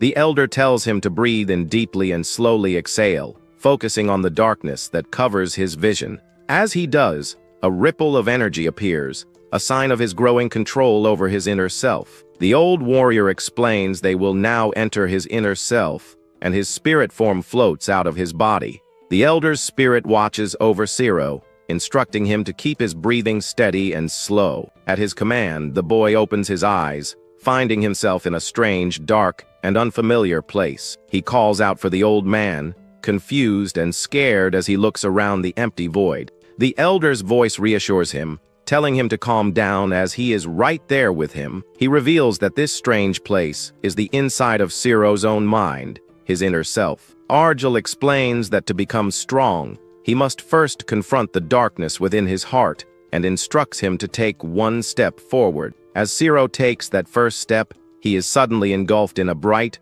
warm light, a vision of his past. He sees a happy memory of his family, his younger self held lovingly in his mother's arms. Tears stream down his face as he is overwhelmed by the powerful emotions of this long, lost memory. The elder's voice gently tells him that is far enough and instructs him not to look down anymore. He tells Siro to focus on his voice and exhale slowly, and the boy tries his best to follow the command. But the vision is too powerful, and his consciousness begins to fade as he is pulled deeper into the memory. Siro gasps for air, his feral instincts taking over as he struggles to break free from the overwhelming vision. Back in the real world, Arjul praises him for doing well in his first time confronting the darkness within. He reminds the boy to never forget what he is, as the blood he carries is a part of him. Siro looks at his transformed hands and the elder tells him that this blood will become his greatest weapon. With the training session over, Arjel decides it is time for a meal, and the boy agrees. Just then, Margan arrives with roasted monster meat, offering it to them as a token of his gratitude. Sero notices that Margan's men are not eating and asks if it is okay, but the old man tells him not to worry. Elsewhere, Roseanne and her gang confront Margan's men, demanding they hand over whatever they have. Margan's man tells her not to act like it is all hers, but Roseanne mocks him for suddenly acting like a good guy. She looks past him with a sinister grin, surprised to see that he is still alive after their last encounter. He reluctantly hands over their findings, understanding that he has no choice but to comply with her demands. Another of Margan's men brings over the bodies of the fallen, adding them to the pile. He explains that one of the bodies belongs to a Circle member who died in the hallway the day before. Sero is horrified to realize they are trading corpses for food, and the elder confirms they also eat them. The old warrior grimly explains that this sort of thing happens often in the brutal reality of Solitude. As the other inmates celebrate their disgusting haul, Sero is overcome with nausea and throws up the meat he just ate. Margan tells his boss to rest up, as he and his men are heading back to eat as well. As they leave with their grim meal, Arjel looks on with a pensive expression, feeling they got the short end of the stick. He turns to Sero, telling him to eat all the monster meat and bugs he wants, but to never become like those people. Elsewhere, another group of inmates boasts about their latest kill, mocking their victims' pleas for life. They agree with their leader, Beckham, that first-class prisoners are trash who cannot even fight back properly. Just then, the man himself, Beckham, arrives with his own circle, his presence commanding respect and fear. He approaches Margan and his group, who are surprised to see the leader of the third faction. The two leaders stand face to face, the tension in the air thick with unspoken rivalry and suspicion. One of Margan's men is surprised that Beckham is willing to share food and loot, as their circles are on bad terms. The man explains that is not always the case, as Beckham never picks fights first, preferring to keep everyone under his control. He then reveals that the other leader wants to speak with their boss, and asks if they should go together. The elder tells Sero to head back alone, while he goes to meet with Beckham, but the boy is hesitant. Sero sits with his guards, who complain about being stuck babysitting a brat, while everyone else is at Beckham's feast. One of them looks at the boy with hungry eyes, commenting that his meat must be nice and tender. The other warns him to stop drooling, reminding him that if their captain finds out, their own meat will end up on Rosanna's plate. Sero is left alone with his dark thoughts, wondering if he can ever become as strong as the old man in a place like this. He recalls his earlier conversation with the elder, who asked if it was his first time seeing someone truly strong. The boy had eagerly confirmed, even asking if the old warrior was not human due to his incredible power. Arjel had simply stated he was human, but Sero pressed further, asking if he could use energy or mana. The elder had explained that while he could not use mana, he could control energy to some extent. Sero, full of curiosity, had excitedly told him that he had tons more questions to ask. He had asked about the old man's age, and Arjel had simply replied that he was 88. When asked about hobbies, he said he had none, but would take walks in the hall when he could not sleep. The boy then asked if he had any friends, and the elder had replied that some were cold on the outside but warm inside, and one even looked like a bear. Finally, Sero had asked the most difficult question of all, why he had come to Solitude in the first place. A grim silence had fallen between them, a bloody image flashing through the old warrior's mind. He had simply stated that his wife died, a truly beautiful woman who was always smiling, before saving the rest for another time. Back in the present, Sero is startled by a sudden noise, his eyes darting around in alarm. He senses danger approaching, his instincts on high alert as he prepares for a potential attack. A whip cracks through the air, and Sero finds himself surrounded by Roseanne and her gang. The boy is sent flying by the force of the attack, crashing hard against the unforgiving prison floor. Roseanne looks down at him, a predatory smile on her face as she asks where the old man they are looking for is. She mockingly calls him a little pup, and the boy panics, his mind racing as he tries to figure out what to do. He realizes with a jolt of terror that the old man is not here to protect him, leaving him completely alone and vulnerable. With a demonic grin, the woman beckons him to come closer, and the boy desperately tries to find a way to survive this new threat. Zero grits his teeth, enduring the painful lash of the whip as he's sent flying backward by the force. The red-haired woman comments on his surprising endurance, wondering what changed since his panic attack the day before. Terrified, the boy begs her to stop, warning that something terrible will happen if she lays another hand on him. Roseanne scoffs at his words, questioning if it is a threat and taunting him to hurry up, as she is getting bored. She encourages him to bark, and a red aura erupts around Zero as his body begins to transform once again. With a sinister grin, she mentions being sad lately because all her other pets have been dying one by one. She then swings her whip again, hoping this new pet will be able to endure a bit longer than the others. The whip coils tightly around the young boy's ankle, trapping him completely. The woman yanks him off his feet, sending him flying across the cell floor with a powerful tug of her whip. He soars through the air, completely helpless as Roseanne stands below amidst a fiery, intimidating aura. She pins the defeated boy to the ground with her foot, wondering when the old man will finally make his move. Meanwhile, Argel sits with Morgan and Beckham around a meal, finding the entire situation interesting. Beckham notes that the elder came to this cell right after hunting in the corridors, and then asks him a question. The Blade user points out that there is no class number written on Argel's neck like other prisoners. The elder explains that it has been a while, but initially, the prison did not assign any class numbers at all. Morgan remarks on how strong he must be, but Argel dismisses his past feats as ancient history. The three powerful inmates continue their quiet meeting amidst the prison's desolate, metallic landscape. Beckham reflects on the elder's story, noting it is his first time seeing a survivor without a class number. He recalls the story of him fighting jungle natives alone, and his expression turns suddenly serious. An intense glint appears in his eye as he decides he should test the mysterious old man's strength for himself. Morgan shivers, wondering what the sudden chill was and blaming it on not having eaten properly lately. The elder then excuses himself to leave, and Beckham asks why he is going so soon without even eating. Argel explains he has a child to look after, but he will take the monster meat with him as he walks away. Beckham thinks to himself that while Morgan did not sense it, the old man showed no reaction to his killing intent. The Blade user watches him go, his expression serious as he vows to remember the name Argel. Meanwhile, Zero lies chained and defeated on the floor as one of Roseanne's men congratulates her. The red-haired woman smiles with glee, her henchman praising the new pet as perfect for her taste. The boy lies still, his body hurting too much to even make a sound as he wonders how much he will struggle.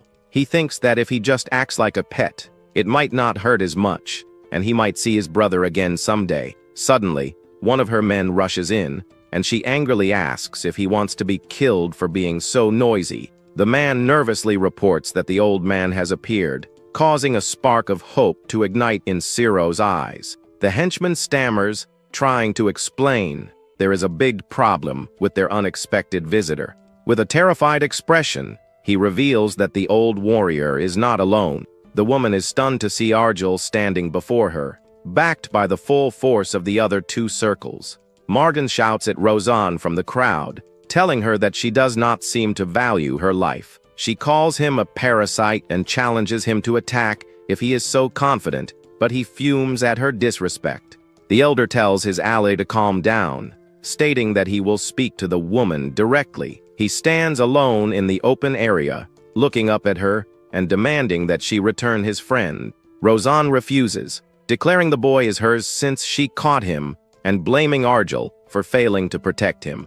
The old warrior finds her reasoning completely absurd, his expression hardening at her twisted logic. Argel tells the woman she does not understand the boy's true value, using him just to get his attention. With a grim expression, The old warrior warns her that having that child with her means she will surely die. Rozan scoffs at his threat, confident that only someone like Marden would fall for such an obvious bluff. Enraged, Marden offers to rescue the child and bring her the woman's head, but Arjel tells him it is not necessary. The large man is completely confused as his big brother simply turns and begins to walk away with the group. The elder explains that there is no problem taking Ciro back slowly because they will not kill him. In fact, he clarifies that they should not even be able to kill the boy in the first place. He knows the merchandise will be kept safe as the warden himself is watching over the situation. As the group leaves, Arjel stops for a moment, lost in thought in the middle of the large hall. He finds himself alone in a long, quiet corridor, thinking about the recent turn of events. The old warrior remarks that it has been quite a while since he and a certain someone have met. A mysterious, dark-haired figure appears, asking if he has friends, and he admits he has a few cold yet warm ones. He notes that she must have spotted him in passing, identifying her as one of his few friends. A beautiful woman named Chris materializes before him, surrounded by a brilliant, light blue aura. She explains that the atmosphere was too intense to ignore, so she came to say hello and check on his health. The elder admits he is worried, as the time he has been given does not seem to be very long. Chris offers to clean up the troublesome elements in the cell, noting the presence of several demon worshippers. However, Arjel declines her offer, concerned that his merchandise might get caught in the crossfire and die. The woman smiles warmly, mentioning she is going to see her sister and asking him to give her his regards. She then embraces the old warrior, telling him to let her know if he needs anything as he is their benefactor. As she disappears, the old warrior is left floating in a sea of blue energy. Deep in thought, he reflects that no matter his current situation, he cannot go so far as to borrow a young child's help. Standing alone in a dark, high-tech corridor, he admits to himself that he has grown old. His restraints crackle with electricity as he realizes he can no longer solve everything head-on like he used to. However, as lightning courses through his hand, he knows that what he needs to do is not completely impossible. He realizes there is no need to hold back his strength as the bodies of his fallen enemies lie around him. With a surge of power, lightning crackles around his unique, spiraled blade, ready for action. Arjel unleashes his power, his form a whirlwind of blue energy as he prepares for the coming battle. Meanwhile, Rozan walks through a dark, metallic corridor, her thoughts drifting to her own past. She recalls that she was once just an ordinary Class 3 prisoner, her arm bleeding from a recent injury. She had been just another face in the crowd, struggling to survive in the brutal prison. That all changed when she met that person, a massive, intimidating figure with immense power. She had been so overwhelmed by his presence that she instinctively knelt at his feet, unable to even make eye contact. It was that person's authority that allowed her to climb to her current position of power within the prison. One of her men calls out to her, waking her from a deep sleep, and she groggily asks what he wants. The man nervously apologizes, but insists that she needs to confirm something immediately. She threatens to send him flying if it is nothing important, but he urgently tells her all their guys have been taken out. He explains that when they woke up, everyone was already dead, and the red-haired leader is completely stunned. She asks what he is talking about, knowing that everyone wakes up at the same time due to the anti-stand system. With a look of dawning horror, she realizes that a surprise attack while they were sleeping should be impossible. She stands before the grim aftermath, realizing that out of 100 of her men, 40 are now dead. One of her subordinates notes they were all killed with a sharp, like weapon he has never seen before. A dark thought crosses her mind as she connects the unique weapon to a certain old man. She furiously rushes off in search of the little boy, demanding to know where that brat is. Convinced this is the geezer's doing, she looks down at the remains of the boy's restraints. With a look of pure determination, she rallies her remaining men and declares it is time to begin the hunt. Meanwhile, Ciro wakes up to find himself safe with Arjel, who asks if his consciousness has returned. The boy hangs his head in shame, realizing that the old man has saved him yet again. He tells the elder that after everything he has been through, he finally understands that he must protect himself. The young boy clenches his fists, a new resolve burning within him as he addresses the old warrior. With wide, determined eyes, he declares that he wants to become stronger, no matter what it takes. Just then, Margan arrives, asking why the kid is there and reminding his big brother it is time for roll call. The elder explains that he brought the boy, and that the three of them have something important to discuss. Rozan and her large group march through the prison, their anger and determination clear on their faces. They arrive at the common area to find the other two circles already gathered, waiting for them. Argel stands with Beckham and Margan, the three leaders ready for the inevitable confrontation. The red-haired woman screams at the damned geezer to come out and face her, her voice filled with rage. She tells Margan to shut up, declaring that her only business is with the old man who crossed her. She accuses him of taking out her subordinates and kidnapping her little boy, her anger reaching its peak.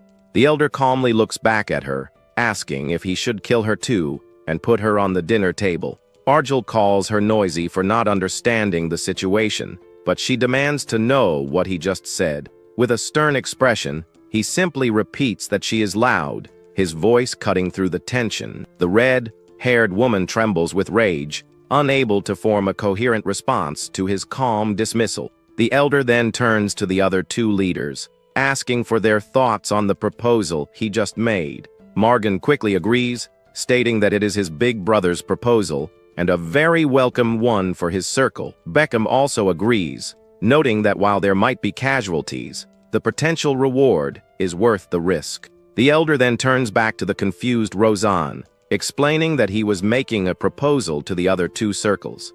He calmly suggests that since 40 of her men are already dead, they should hold a feast and capture the remaining 60 as slaves. The red-haired woman is completely stunned by his audacious proposal, her mind reeling from the implications. A cold sweat runs down her face as she realizes the terrifying reality of her situation. Each of the three circles had 100 members, maintaining a delicate balance of power. But now, thanks to the old geezer's actions, many of her forces are dead, and the balance has been shattered. The new alliance now has a combined force of 200, while her circle is left with a mere 60. She realizes this creates a power gap too large to handle, and a reflection of her defeat appears in her eye. An overwhelming sense of fear rushes in as she looks out at the massive army now standing against her. Her mind goes blank, unable to think of any possible way to escape this hopeless situation. She knows there is no way to win against forces more than triple the size of her own. As the massive army charges forward, Argel leads the attack, his form a blur of red, hot fury. The two sides clash in a brutal and bloody battle, the sounds of fighting echoing through the prison. Rozana's forces are quickly overwhelmed, their bodies torn apart by the sheer numbers of their opponents. Rozan fights desperately, swinging her whip in a bloody frenzy, as she is completely surrounded and overwhelmed. In the chaotic fray, a sharp blade finds its mark, piercing through the red-haired woman's chest. She is quickly swarmed and stabbed from all sides, her body falling amidst the relentless assault. Argel watches the grim scene from a distance, calmly remarking that he had already warned her of this fate. After the battle, he enters a hidden chamber and finds a strange altar with a glowing red orb, a clear sign of the demon worshippers.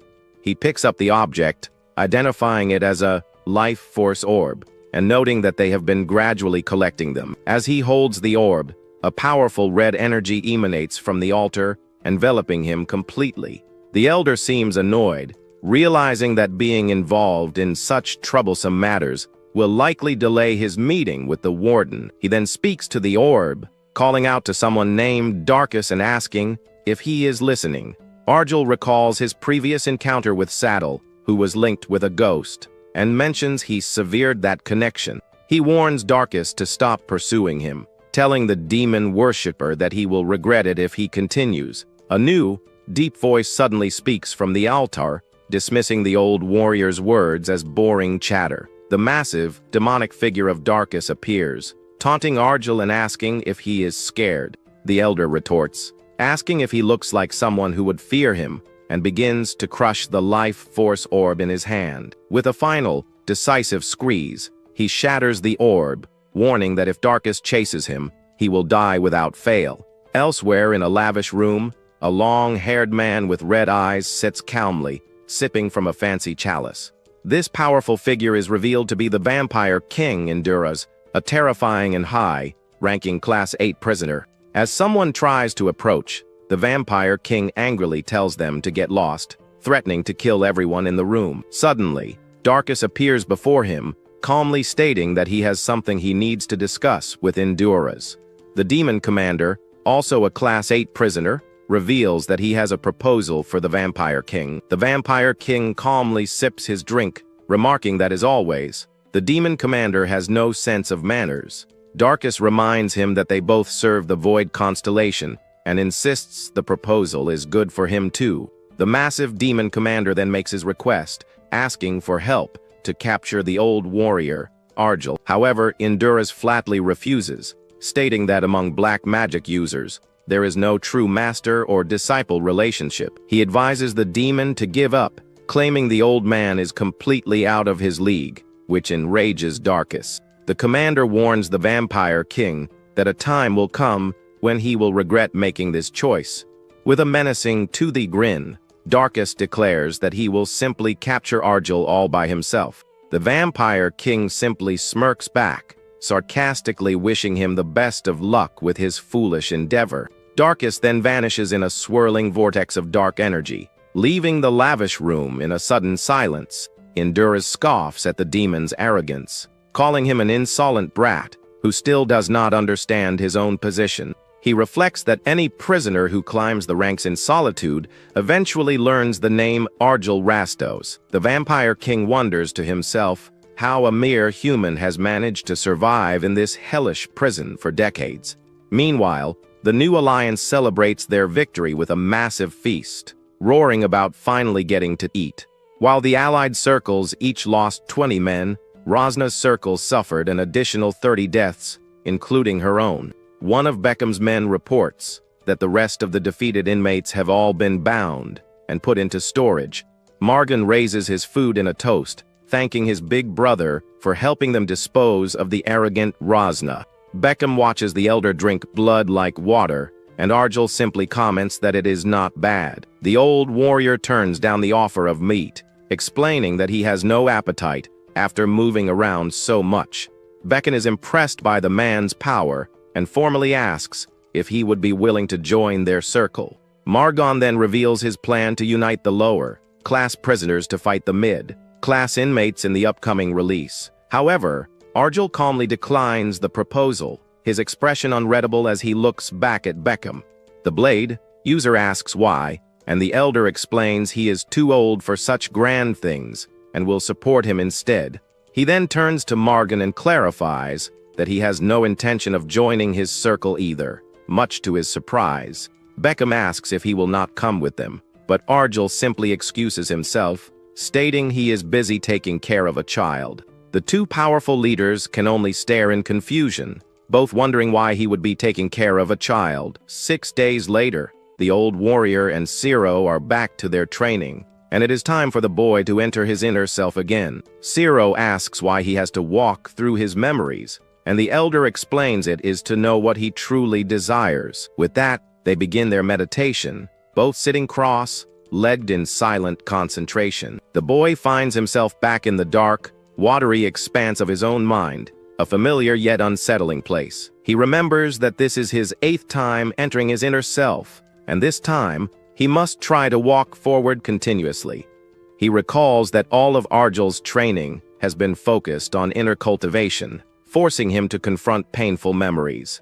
As he walks, he is bombarded with visions of his past, his mother begging him to come back as his father blocks the door. The boy realizes that he would rather be beaten and feel physical pain than relive these traumatic experiences. He sees memories of parting with loved ones, his home being destroyed by massive war machines, but he forces himself to push forward, trusting that the old man has a reason for making him do this. The elder's voice echoes in his mind, reminding him to never look down when he is in the darkness.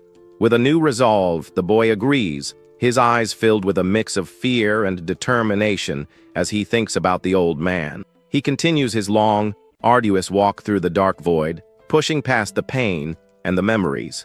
After what feels like an eternity, he reaches the edge of a cliff, a dead end with nowhere else to go. Just then, the elder's voice commands him to proceed if he truly wants to become strong, leaving the boy terrified. Sweat pours down his face as he admits he is scared, but he knows he must become strong. He takes a deep breath, determined not to lose any more precious people in his life. With a renewed sense of purpose, he steps off the cliff, reminding himself he will be fine as long as he does not look down. But as he falls, his eyes widen in terror as he realizes he is not alone in the dark abyss. Something is there at his feet, a swirling vortex of dark purple energy that seems to be calling to him. A voice echoes from the darkness, greeting him after what has been a very long time. The voice expresses its sadness, that he has not called for it until now, and the boy realizes it is talking to him. He nervously tries to respond, but the voice asks if he can hear it or if he is ignoring it again. The dark entity blames him for his people's suffering, and the boy is stunned by the accusation.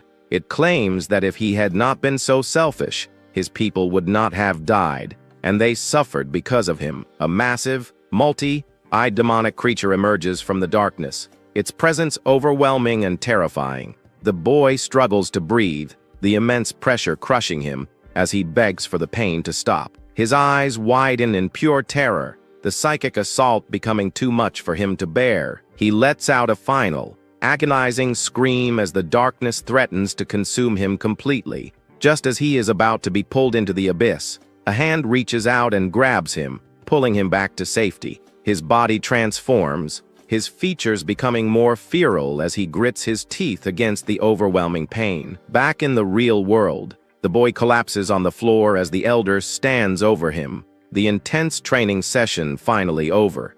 Arjel congratulates him, a small smile on his face, as he looks down at the exhausted but transformed boy. Zero looks at his own body, shocked to see that it has grown bigger and more powerful after facing the darkness within. The old warrior looks up with a serious expression, sensing that the time for their next challenge has finally come. The elder tells the boy to follow him, promising to teach him what he truly desires. Zero is confused, his mind still reeling from the intense training as he wonders what it is that he desires. Arjel looks back at him with a serious expression, proposing about to teach him how to fight. He then floats into the air, his body weightless as he prepares for their first combat lesson. The boy is shocked as a fist flies toward his face, his mind struggling to process the sudden attack. But his instincts kick in, and he manages to dodge the punch, surprised by his own newfound reflexes.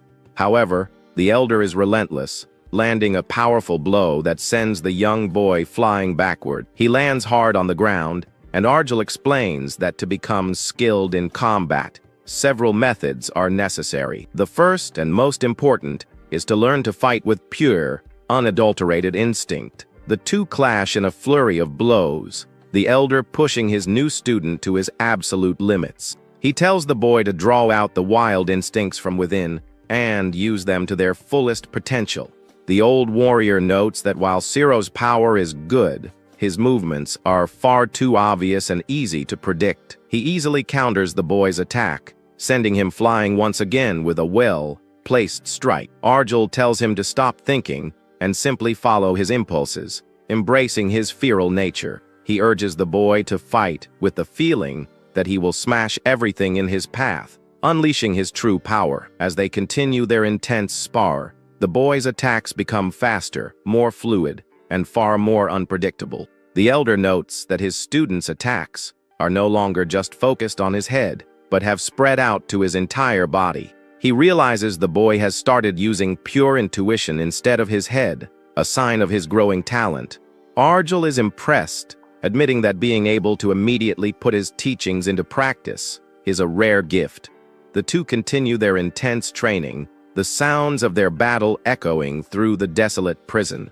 The elder then reveals the second method for becoming skilled in combat. He lands another powerful blow, sending the boy flying backward in a burst of fiery energy.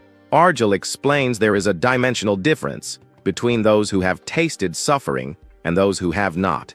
He continues his relentless assault, forcing his student to endure the pain and push past his limits. The young boy struggles to defend himself, his body battered and bruised from the intense training. Finally, he collapses on the ground, completely exhausted and unable to move another muscle. A warm, orange glow begins to emanate from his body, surrounding him in a fiery aura. The elder watches with a thoughtful expression, wondering if the boy will be able to return to his normal state. The fiery energy intensifies, consuming the boy's body as the transformation reaches its peak. Arjel kneels beside him, deciding that the third method will have to wait for another time. He looks down at the unconscious boy, wondering how much he will be able to grow from this point on. As the boy sleeps, the old warrior admits to himself that he is looking forward to seeing his student's progress. Siro finds himself in a dream, a vision of an old memory of his younger self running to his mother. He sees himself fishing with his father, a peaceful and happy time from long ago. The dream then shifts, and he remembers a time when his father always favored his big brother. He recalls the feeling of being unloved, watching his father and brother walk away without him. The young boy stands alone in the darkness, the weight of his sad memories pressing down on him. Tears stream down his face as he realizes all he wants is to see his father again.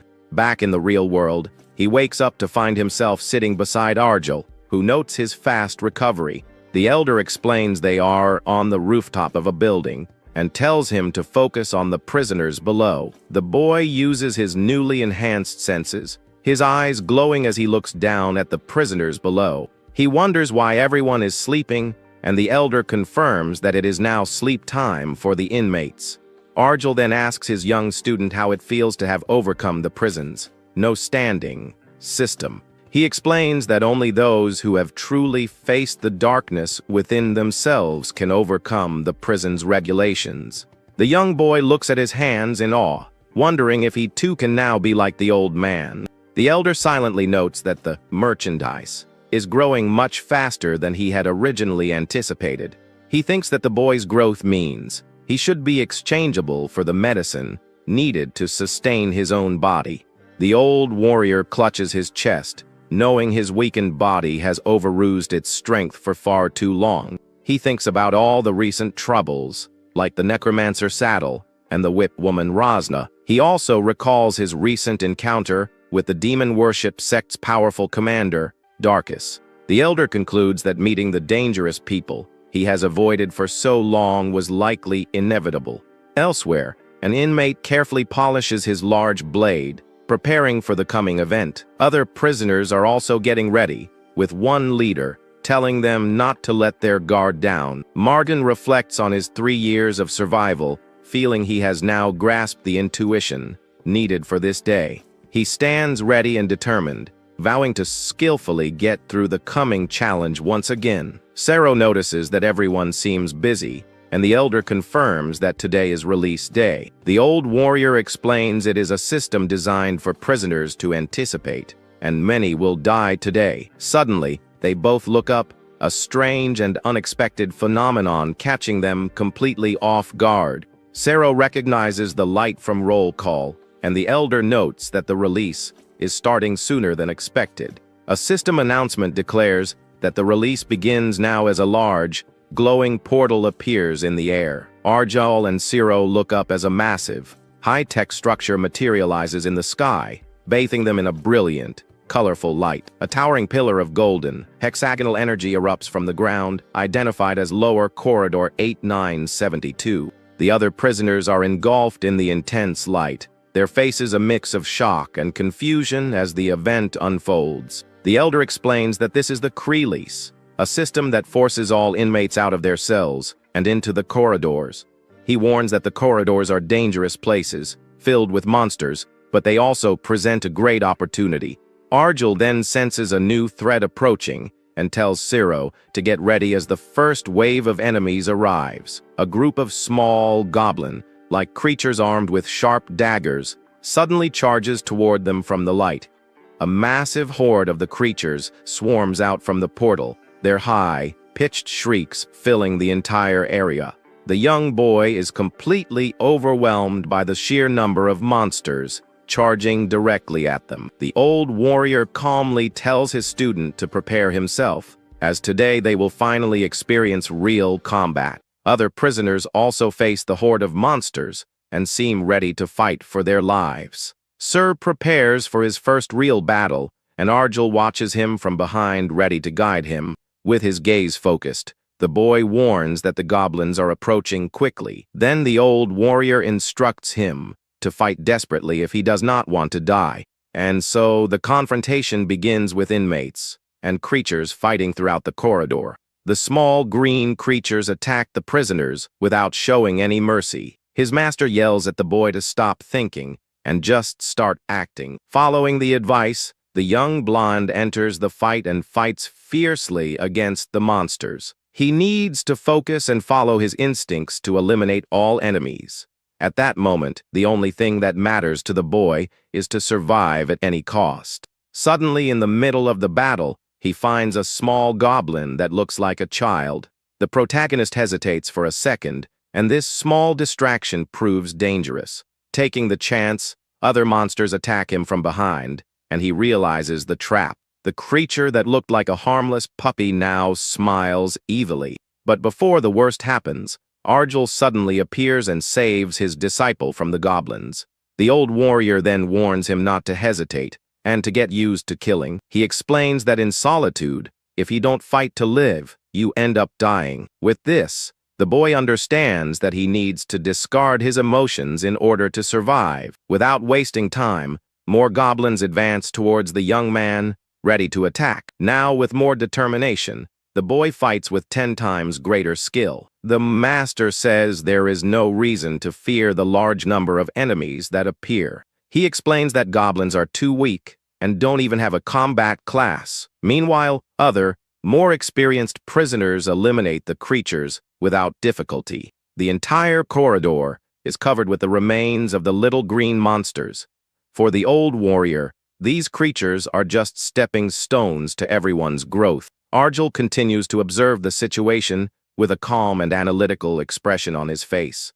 After the battle, the survivors continue their way through the gigantic prison. Then they come to a fork in the road, and one of the inmates asks which way to go. One of them suggests the wide path to attack better, but the other prefers the narrow one to avoid fights. The one with glasses then asks if the other doesn't know that strong monsters guard narrow passages. The old man just listens to the two's argument, thinking it was exactly what he expected. The big guy gets angry and says he has more experience, but Arjul knows they're both lying. Suddenly, the master warns Sir to follow him when he runs, leaving the boy confused. Without warning, the old man sets off at high speed, and the young man follows right behind him. The other two prisoners remain behind, completely shocked by the old man's attitude. After running a lot, the boy stops, exhausted, on the ground, and asks the master to wait. The boy asks why they separated, and the old man explains that together they would be easy targets. The best strategy, according to him, is for everyone to look for cells separately to survive. He remembers that those men insisted on taking his group with them, which is very strange, because even after 3 years of solitude there is one emotion that no one forgets: fear. However, the old man says that he saw no fear in them, and the boy becomes thoughtful about the situation. Sir then asks if there is something behind the actions of those suspicious prisoners. Suddenly, a door opens in front of them, and Arjul praises his disciple's good question. In another corridor, Darces notices that the old man and the boy are still alive nearby. He feels lonely because they are gone, and so he continues on his way with his group. Soon after, the two groups meet again, and Darces asks what happened to Margan, but the old warrior interrupts him and tells him to stop that pathetic act. He then flashes back to when he first met Darces and Margon in prison. Argel reveals that he already knew their identities and asks if they serve the vampire King Enduras. With a smile on his face, Darces confirms that the master was right about his identity. The vampire says that the count ordered him to be escorted, but Argel simply refuses to go with him. Then the old man says that if his master wants to meet him, he should come to him personally. The man, irritated, calls him insolent and says he will not accept a refusal from him. The young sir is completely frightened by Darces's sudden change. He feels an oppressive aura coming from the group that grows stronger by the second. Then the boy remembers the smell he smelled before and discovers his vampire identity. Seeing the imminent danger, the blonde boy activates his beast transformation to fight. Darces realizes that the young man is a werewolf and Argel asks if that's all he sees. The old man explains that the boy's brother was a werewolf, but Sir's blood is different. His true identity is that of a pure, blooded lycanthrope, and not a common werewolf. A mark with the number 3 appears on the boy's body during his transformation. The young lycanthrope releases a powerful red aura, readying himself for battle. Argel is impressed by his student's rapid growth, even in a crisis. Seeing the boy's new form, the old warrior recognizes his great talent for fighting. With that, the master holds his weapon firmly, preparing to enter into action. The white-haired man says he will take care of the weaker henchmen in the enemy group, and then he sends his disciple to face the leader of the vampires named Beckham. The vampire laughs and asks if the boy thinks he is a worthy opponent for him. But during the confrontation, the man realizes that the young man is stronger than he imagined. Meanwhile, Argel fights all of Darces's servants alone without difficulty. In an unexpected move, the old warrior cuts his own hand with his dagger. He sprays his blood towards the enemies, surrounding him to create a distraction. The vampires are shocked to see the red liquid flying towards them. The sweet smell of blood drives them mad, and they completely lose control. With that, the servants begin to fight among themselves, desperate to drink the blood. Seeing the scene, Darces becomes irritated by his subordinates' lack of control. The vampire kicks the young lycanthrope away and takes him away from the fight for a moment. He understands why the count wants someone like Argel, because his blood is very special. The vampire leader has a hungry expression, thirsty for the liquid. He says he will kill the old man quickly so he can taste all his blood. The vampire decides to eliminate the boy first, since he considers him an obstacle. With a scream of fury, the man with glasses charges at the young lycanthrope. He advances with all his strength, ready to end the blonde boy's life. Darces smiles confidently, believing he has already won the fight against the boy. But in a quick movement, the young man manages to counterattack and wound the vampire in the chest. Surprised by the unexpected attack, the vampire leader doesn't understand the situation. The boy's arm regenerates and Darces asks what kind of creature he really is. With a look full of determination, the boy prepares to continue the battle. Then he lands a powerful punch on the vampire's face, knocking him away. Even injured, Darces seems to enjoy the fight and praises his opponent's strength. Suddenly, the old warrior appears and pierces the man's chest with his dagger. The vampire coughs up blood in disbelief at what just happened to him. In his last moments, the man cannot believe that he was defeated so quickly. In just an instant, Argel managed to eliminate 80 of his men single-handedly.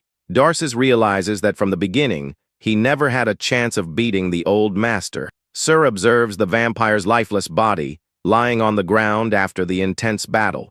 The master remembers that 3 weeks ago the boy was unable to do anything by himself. Now he can fight like a warrior, and the young man feels the power of unity. Argel says he has improved, but is still not at the ideal level to fight alone. They are late, so the old man tells them to hurry to the cell, while Sir changes his clothes. Elsewhere, a subordinate apologizes for the delay caused by the release event. His master, Lord Enduras, says it doesn't matter, and sends him away while he drinks a liquid. The Lord mourns Beckham's death and the loss of their telepathic connection. He underestimated the situation because he didn't expect old Argel to be in that place. Sitting on his throne, the noble vampire reflects that he will need to be more careful next time. With an irritated look, he wonders when he will finally be able to drink his special tea. Meanwhile, in another hallway, a trio of beastmen defeat a giant monster. Holic, an eagle man, boasts that they can now defeat mid-level ogres. Menlock, the rhinoceros man, complains that he is starving and wants to eat soon. Lucas, the werewolf beast, tells them to eat some food, because returning to the cell is the priority. And so the group of beastmen continues their way through the dangerous prison. The werewolf thinks about his brother Sero and believes he is alive because he is with Argel. With determination, he promises that he will not die either and that he will meet his brother again. Back to the main duo, Sir fights against new enemies with strange armor. The boy asks the master, who are these guys who attack them non-stop. Argel explains that they are black magic users from an organization called Demon Worshippers. The old warrior realizes that the group is chasing him, and the boy wants to know why. The master says he doesn't get along with their boss, and that they need to leave before they find Darkus. The pair then continue walking down the corridor, but the young disciple looks confused. Suddenly, the oldest stops and says he feels something unpleasant because they encountered a ghost. The master reveals that the ghost's name is Goose and orders the boy to fight him.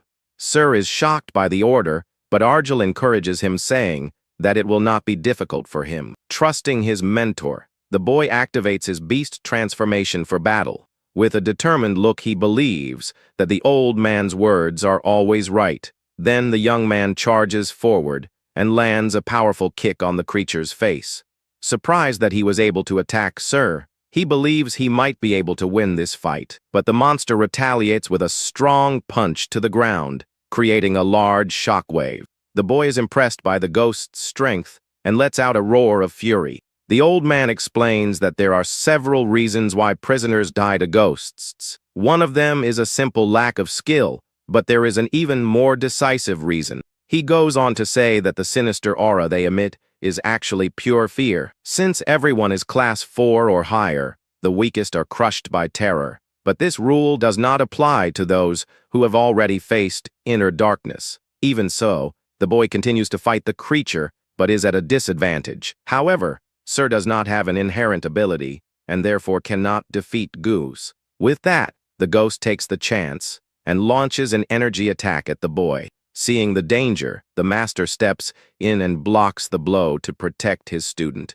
After the battle, the young lycanthrope falls to the ground completely exhausted and injured. Argel then prepares to counterattack and deliver a powerful blow against the monster. He releases a large blue energy, and the narrator reveals that this is his inherent ability. Suddenly, a woman appears and freezes the ghost with her mysterious ice power. Argel says that some worms appeared, but it was not a problem, and asks if she saw her sister. The girl confirms that she did and says that she passed on the old man's memories to her sister. With a smile on her face, she reveals that her sister was very happy with his message. Lying on the ground, the boy observes the scene and wonders who that mysterious woman is. Still in his lycanthrope form, the young blonde remains confused by the situation. He is intrigued by the white-haired woman who appeared out of nowhere to help. The boy is shocked that she defeated the monster with a single blow and wonders how she created the ice. He also notices that she seems to be very close to the old warrior who trains him. The girl asks for help finding her cell, and Sir thanks her for saving him from danger. However, she seems to completely ignore the boy and continues walking alongside the old man. The young man is embarrassed and realizes that the white-haired woman doesn't like him at all. Elsewhere, a woman complains about the situation and wonders if it is right. This is Solverin, a demon worshipper who wanted a decent partner for the mission. But her partner is the necromancer Saddle, and she doesn't understand why she was chosen to be with him. Angry, the woman punches him in the face because he acted on his own. She watches the old man from afar, says he should have died instead of becoming a fool. But as these are orders from Commander Darkus, she needs to continue and think about the reward. Suddenly, the swordswoman feels something strange, and her eyes widen in surprise. She realizes that several subordinates have died and understands that they have finally found the old man. Excitedly, the woman tells her group to hurry up and attack the old man before everyone else. Meanwhile, the trio encounters more black magic users in the prison corridor. Arjel then asks if the woman found many of them, and she confirms that she did. The boy thinks she is strong and wonders if one day he can be like them both. Curious, the young man asks the girl when she met the old white-haired master. He looks at her with an anxious look, waiting for an answer to his questions. The woman notices his interest and thinks she was just like the boy when she was young. She remembers that she met the old man 7 years ago and that he treats everyone the same. Then the girl says that she and her sister were falsely accused of eliminating their parents.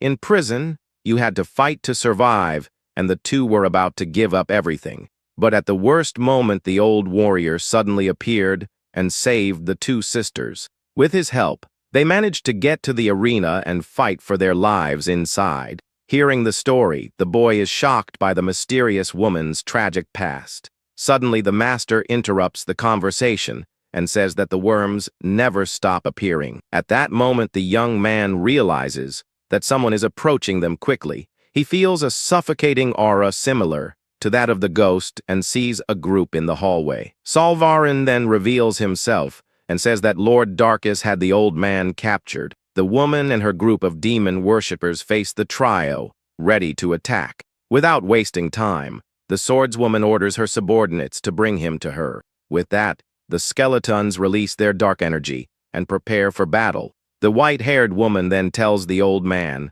that she will take care of everything herself. With that, the skeletons launch several energy spheres towards the trio.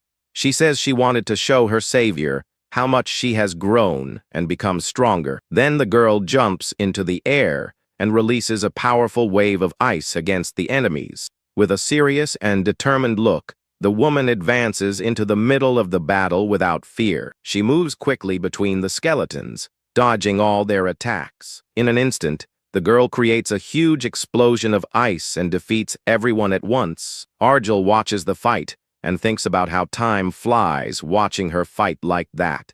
He remembers when she and her sister were just children crying together in prison.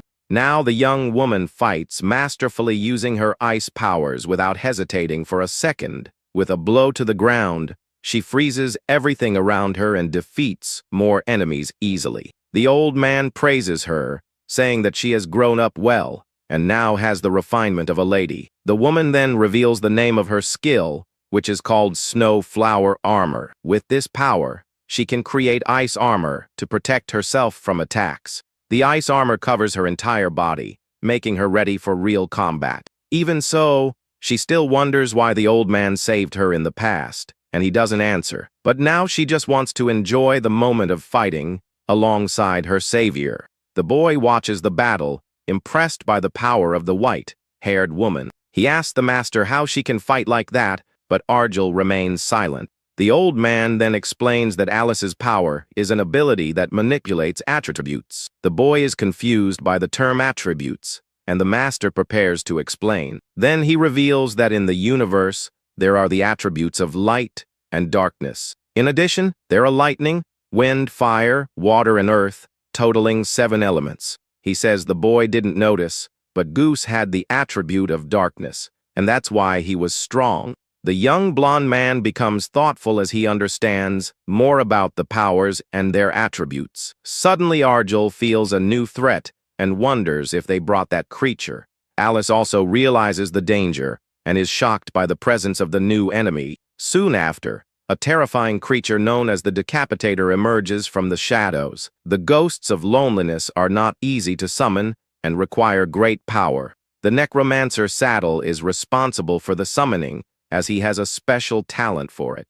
The old man tells Sir to stay in front of him, because the necromancer is dangerous even though he is useless. Fighting them all would be too much, so the master decides to use a new strategy. He clasps his hands together in a strange gesture and says he will help his disciple in battle.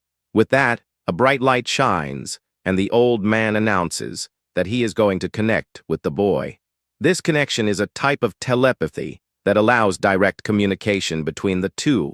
The boy hears the master's voice in his head, and the old man warns him that it will only last 10 minutes. Without wasting time, the creature advances with its sharp blade towards Arjul. The master tells the boy to take the chance to learn, because his stamina will run out. The old man dodges the attack with ease, while the young lycanthrope watches the fight. Sir stands up and asks what exactly he needs to learn from that situation. The old man says it may be early, but he will extract the attribute from within the boy. Stunned by the idea, he hears his master warning him of an attack coming from the left. Following the telepathic warning, the young man ducks and manages to dodge the giant blade. Meanwhile, the white-haired woman fights bravely against the other dark creature. She manages to block the monster's attack with her sword, creating several sparks. Then the warrior leaps into the air and attacks the creature with her ice blade from above. The girl realizes that the situation has become complicated with so many enemies around. She knows that defeating the necromancer would be enough to end the creature's summoning, but the other black magic users don't let her get close to the summoner. With that, she decides to deal with the mages first, and then focus on the main monster. The young woman advances with everything, eliminating several enemies with her powerful ice power. At that moment, the boy begins to have a strange vision in the middle of the intense battle. Exhausted, he tries to concentrate to understand what is happening to his body. The boy realizes that he can now feel something different coming from the creature attacking him. And not only that, but he also feels the same thing coming from within himself. The young lycanthrope stares at the monster and prepares for the enemy's next move. He can predict the intention and trajectory of the shadowy creature's attack. Using his new ability, the boy dodges all the blows with great ease. The protagonist manages to avoid each of the monster's attacks without receiving a single scratch. His master explains that this attribute allows him to feel and recognize everything around him. The old man reveals that the boy's attribute is wind and grants him more freedom. With a confident smile, the young lycanthrope feels that this is the perfect power for him. From afar, Solverin watches the battle and is impressed by the strength of the enemies. She recognizes that the woman is the little ice flower and fears that she will be defeated. The swordswoman has heard rumors about the ice warrior, but this is the first time she has seen her. She knows the woman's sister is a prisoner of the arena and understands her motivation. Darkus's order was clear, and she expected a difficult mission, but not this difficult. Seeing the situation, she decides that she also needs to help in the battle against the two. But suddenly the woman realizes that the old man, who was fighting with Alice, has disappeared. Before she could react, Arjul suddenly appears and attacks her from behind. The master lands a powerful blow on the woman, but she manages to defend herself in time. Using her skills, she moves quickly to escape the old man's attack. The swordswoman activates her armor of suffering and praises her opponent's speed. With that, the old warrior prepares for the next phase of the battle against her. A new enemy with red armor appears to protect the woman from the attack. Arjul then changes his target and attacks the necromancer with his sharp and fast dagger. The man in red armor appears in front and blocks the blow with his body. The old man says he foresaw that she would try protect the summoner who controls the monster. The woman wonders who Arjul is and why the Legion commander is obsessed with him. The man in red armor regrets not leaving the black magic training sooner. The man in armor says he should have gone out wandering instead of training, but the old warrior warns him that he would not recommend this life choice to anyone. Meanwhile, the giant creature attacks with force and throws the young lycanthrope away. The boy is thrown through the air, unable to defend himself from the monster's powerful blow, but he quickly recovers and manages to block the shadowy creature's next attack. At the same time, the master fights fiercely against the warrior in red armor. The enemy is shocked by the old man's speed and wonders if he is an aura knight. He knows that these knights maintain their strength even in old age thanks to mana training.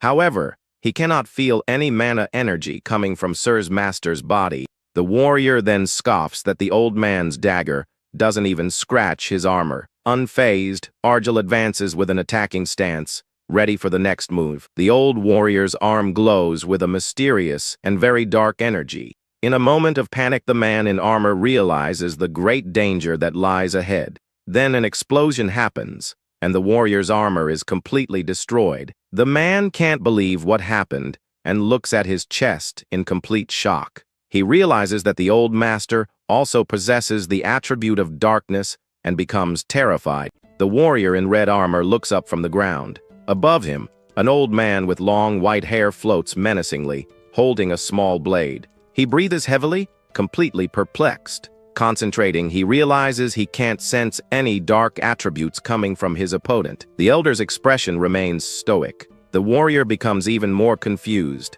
finding no trace of an elemental presence in the man. This leads him to believe that the thin, oddly shaped sword in the old man's hand must be the key to his power. He concludes that the blade is no ordinary weapon. A vibrant pink aura suddenly explodes around the warrior's body. Deciding to avoid melee combat at all costs, he activates a new ability, causing his armor to transform and pulse with energy.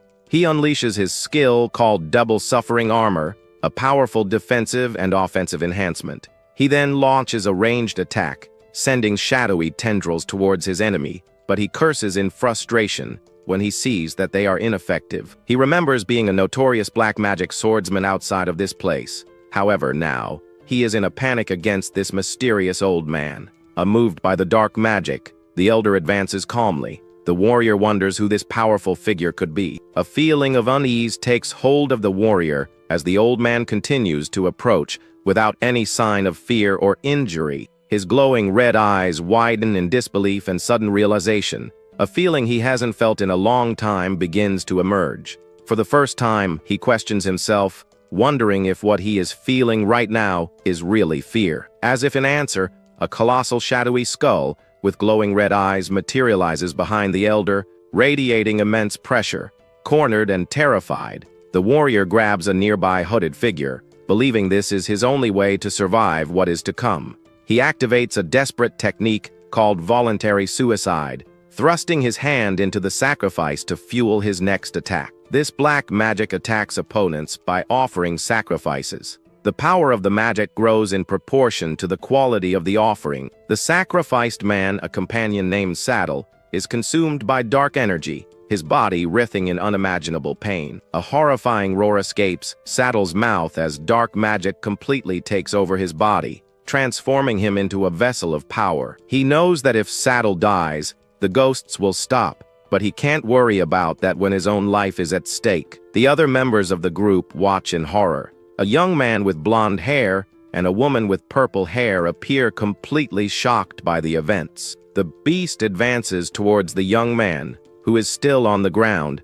completely vulnerable to its fury. But just as the creature is about to attack, it suddenly stops, much to the young man's confusion. He doesn't understand what's happening, but he feels immense relief, realizing he was narrowly saved. Meanwhile, the red, armored warrior channels the dark energy of his sacrifice, preparing his final attack against the elder. The purple-haired woman looks at the elder with concern, saying she believes he will win, but begging him not to get hurt. The warrior ignores her, raising his sword and summoning the darkness to obey his command. With a confident smile, he commands darkness to fall upon his enemy. A massive storm of dark, magical energy erupts from his sword, crashing towards the old man. The elder looks up calmly, completely unmoved by the overwhelming magical attack approaching him. But, to the warrior's surprise, the attack seems to have no effect, and he is suddenly thrown backward. He lands on his feet, looking pleased with the power he just unleashed, thinking it was a good attack. He confidently believes that his massive attack should have been more than enough to kill his opponent. However, when the dust settles, the old man is revealed standing completely unharmed amidst the lingering dark energy.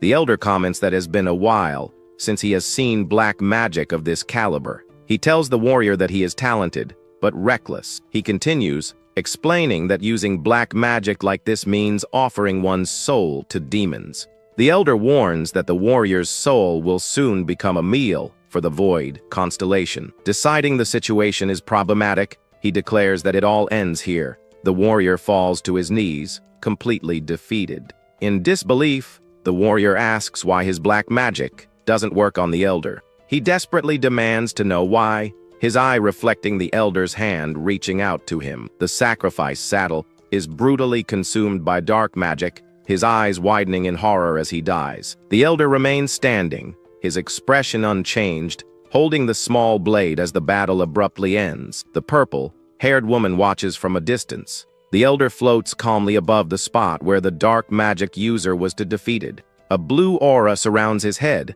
as he looks at his companions, asking if everyone is safe. The woman approaches, worried about him. He reassures her, but notices that she doesn't seem well. Nearby, the young man with blonde hair, who was almost attacked, is breathing heavily, still shocked by the recent events. The elder suggests they leave the area, as the danger may not be over. The woman agrees, offering to help the boy. They exchange a knowing look, agreeing on the plan to evacuate the dangerous area as quickly as possible. From afar, a new figure watches them leave. He seems impressed by the old man's performance. The woman notices the stranger's presence and is on guard. The elder calms her, assuring her that they are not enemies. He turns to the newcomer and greets him, saying that it has been a while since they last met. The man, named Aub, stands before a large group of followers, all dressed in similar robes. He smiles at the old man, commenting that it has been a long time, and that it is good to see him again under these circumstances.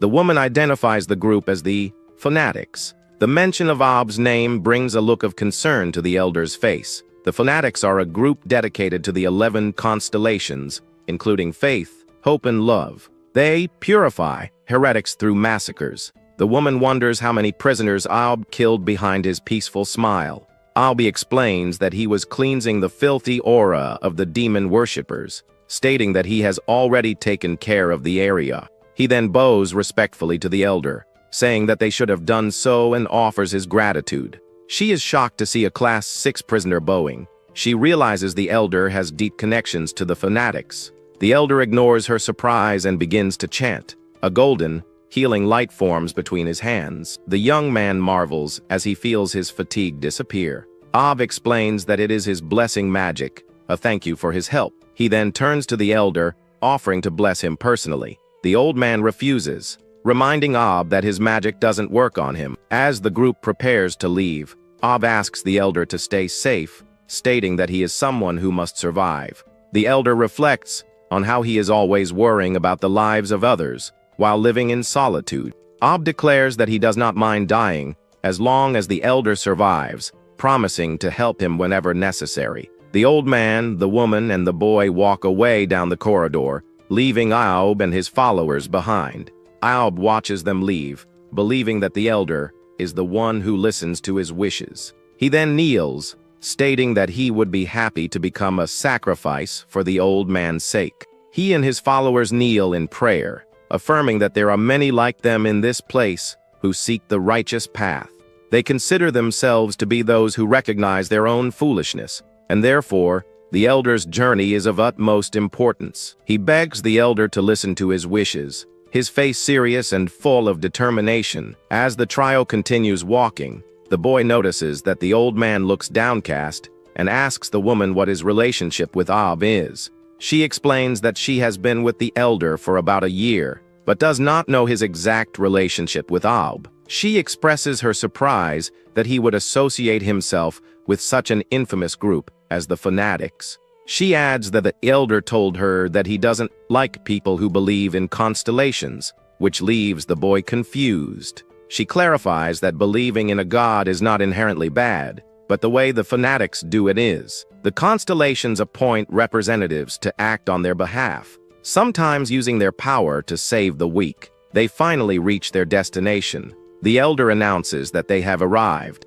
The boy thanks the old man as they stop in front of a door with the number 5251 displayed in neon. The woman looks at the door in wonder, thinking how amazing it is no matter how many times she sees it. She wonders how the elder knows the corridor's paths. She offers to visit him again, but he dismisses her, saying it's too much trouble. She hugs him, asking him to stay healthy, He responds by telling her to take care of herself too. For many, corridors are terrifying places where they might die. But for the elderly, they are paths to freedom. She watches the old man and the boy walk away down the foggy corridor, a slight smile on her lips. Later, the boy spots a nameplate with the number 3498 on it, excitedly telling the elder that it is there. He recognizes the number, exclaiming that it is their cell. One day after the liberation began, he and the elder returned to their cell. Several days passed, but none of the other members of his cell returned.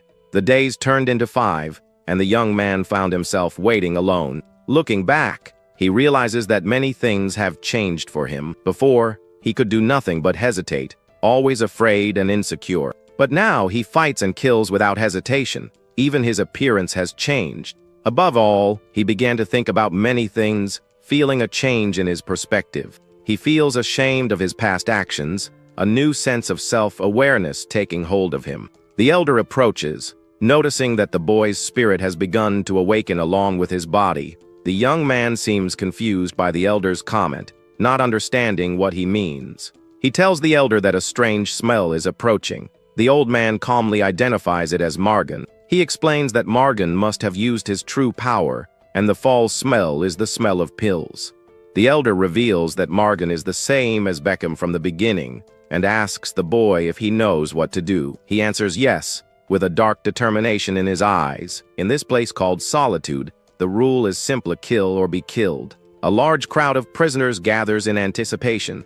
The elder and the boy stand together, waiting for the arrival of Margan and his group. A large, muscular man with blue facial markings arrives, calling the elder Big Brother and expressing relief that he is safe. He claims he's been worried since they parted ways in the hallways and is happy to see him again. Suddenly, the blonde-haired young man attacks one of Margan's men, crushing him with a powerful kick. The large man is shocked by the sudden attack, shouting the young man's name. The young man stands up, transformed and exuding power. Margan is shocked by the change, asking if he is the same person. One of Margan's followers calls for help, begging him to stop the blonde-haired youth. The elder intervenes, telling Margan to end the charade. He accuses him of trying to lure them into becoming ingredients for pills. Margan is silent for a moment, his friendly facade disappearing. His expression twists into an evil grin, and he asks the elder when he realized his plan. The elder raises his blade, the blood of his recent victims slowly dripping from it. He and the young man stand amidst a pile of bodies, having dispatched the rest of Margan's followers. The elder tells him that everyone is making a big mistake if they think they can just take him. He lists several powerful figures, such as the demon worshipper Darkus, the vampire king Enduras, and the mafia king that Margan serves. He confidently declares that none of them can take him away. Unless they visit him in person, they will never find him. Margan watches, his face a mixture of shock and anger. The elder decides that the situation has dragged on too long and that it is time to end it. He charges, his blade ready to deliver the final blow. Elsewhere, a regular report is sent from a computer terminal, suggesting that someone is monitoring events at the prison. The warden of Planet Solitude prison, Shkryasen Arglager, introduces himself. He asks if his superior, the Master of Solitude, Lord Kraisman, has reviewed the report he sent about Algiers. A hologram of Lord Kraisman appears, confirming that Algiers continues to carry out massacres. He claims they need to readjust the Algiers prisoners' asset valuation. Kraisman issued orders to place Algiers in isolation for 2 weeks. He smiles mischievously, thinking about how the deal with Algiers, hidden for 4 years, finally came to fruition. The lycanthrope king is on his way to Solitude to check on the merchandise, and Kraisman intends to provide Algiers with free pills. Arglager confirms that he understood his superior's orders. He reports that Algiers' relationship with the main prisoners has not changed much, except for a few details. He also notes that the commander of the Demon Worshipper Legion appears to be pursuing Algiers, which could lead to conflict. Kraisman is unconcerned, believing that Algiers is not someone who would be defeated by the prisoners. He is confident that Algiers will survive, as he always has, and even finds it amusing to watch him. Crazeman remembers a detail from the report on Alger's health. Arglager confirms that Argel's health is poor and that he can barely breathe without the pills. He estimates that at this rate, Alger's will die in 6 months, or maybe even 3. Meanwhile, the blonde-haired young man is alone in a large room, his powers beginning to manifest. He can feel the changes within himself, his senses sharpening to an incredible degree. He can now sense even the smallest details, like a mechanical insect crawling across the floor. He can sense the world around him with unprecedented clarity, even the falling drops of water in fine detail. He realizes that this new ability is his awakened attribute, a unique power that will define his future. He continues to train, punching and kicking metal pillars with incredible force. He lands gracefully, feeling the power flow through him, a result of his relentless training. He reflects on how incomparably stronger he is now than he was a month ago. But despite his new strength, he remembers his inability to even scratch a ghost during a previous battle. He remembers the Elder's words, realizing that he needs a power stronger than his opponents to win. He wonders how he can strengthen his wind attribute, believing the Elder must know the method. He decides to trust the old man and wait, running around the prison complex to continue his training. He is determined to become stronger, so that he will not be a burden when he meets his older brother again. As he trains, the Elder watches from afar, sitting in silent meditation. Suddenly, the young man stops, hearing the sound of the cell door opening. A female voice calls out the Elder's full name, Argel Rastos, and he wonders if she is looking for him. The prison guard demands that Argel leave immediately. The young man notices her uniform, but wonders why she is here. The old man appears behind her, announcing his presence. She reprimands him for approaching silently. He ignores her and calls out to the boy. The guard finds this boring and decides to introduce himself. She declares herself Class 6 Guard Taiji and states that she won't say it's a pleasure to meet them. The young man is shocked, realizing that a Class 6 guard is many times stronger than Sister Alice, who was Class 5. A spectral image of a monstrous, multi-eyed creature looms behind Taiji, showing the immense power it possesses. The Elder asks if the lack of new prisoners in recent days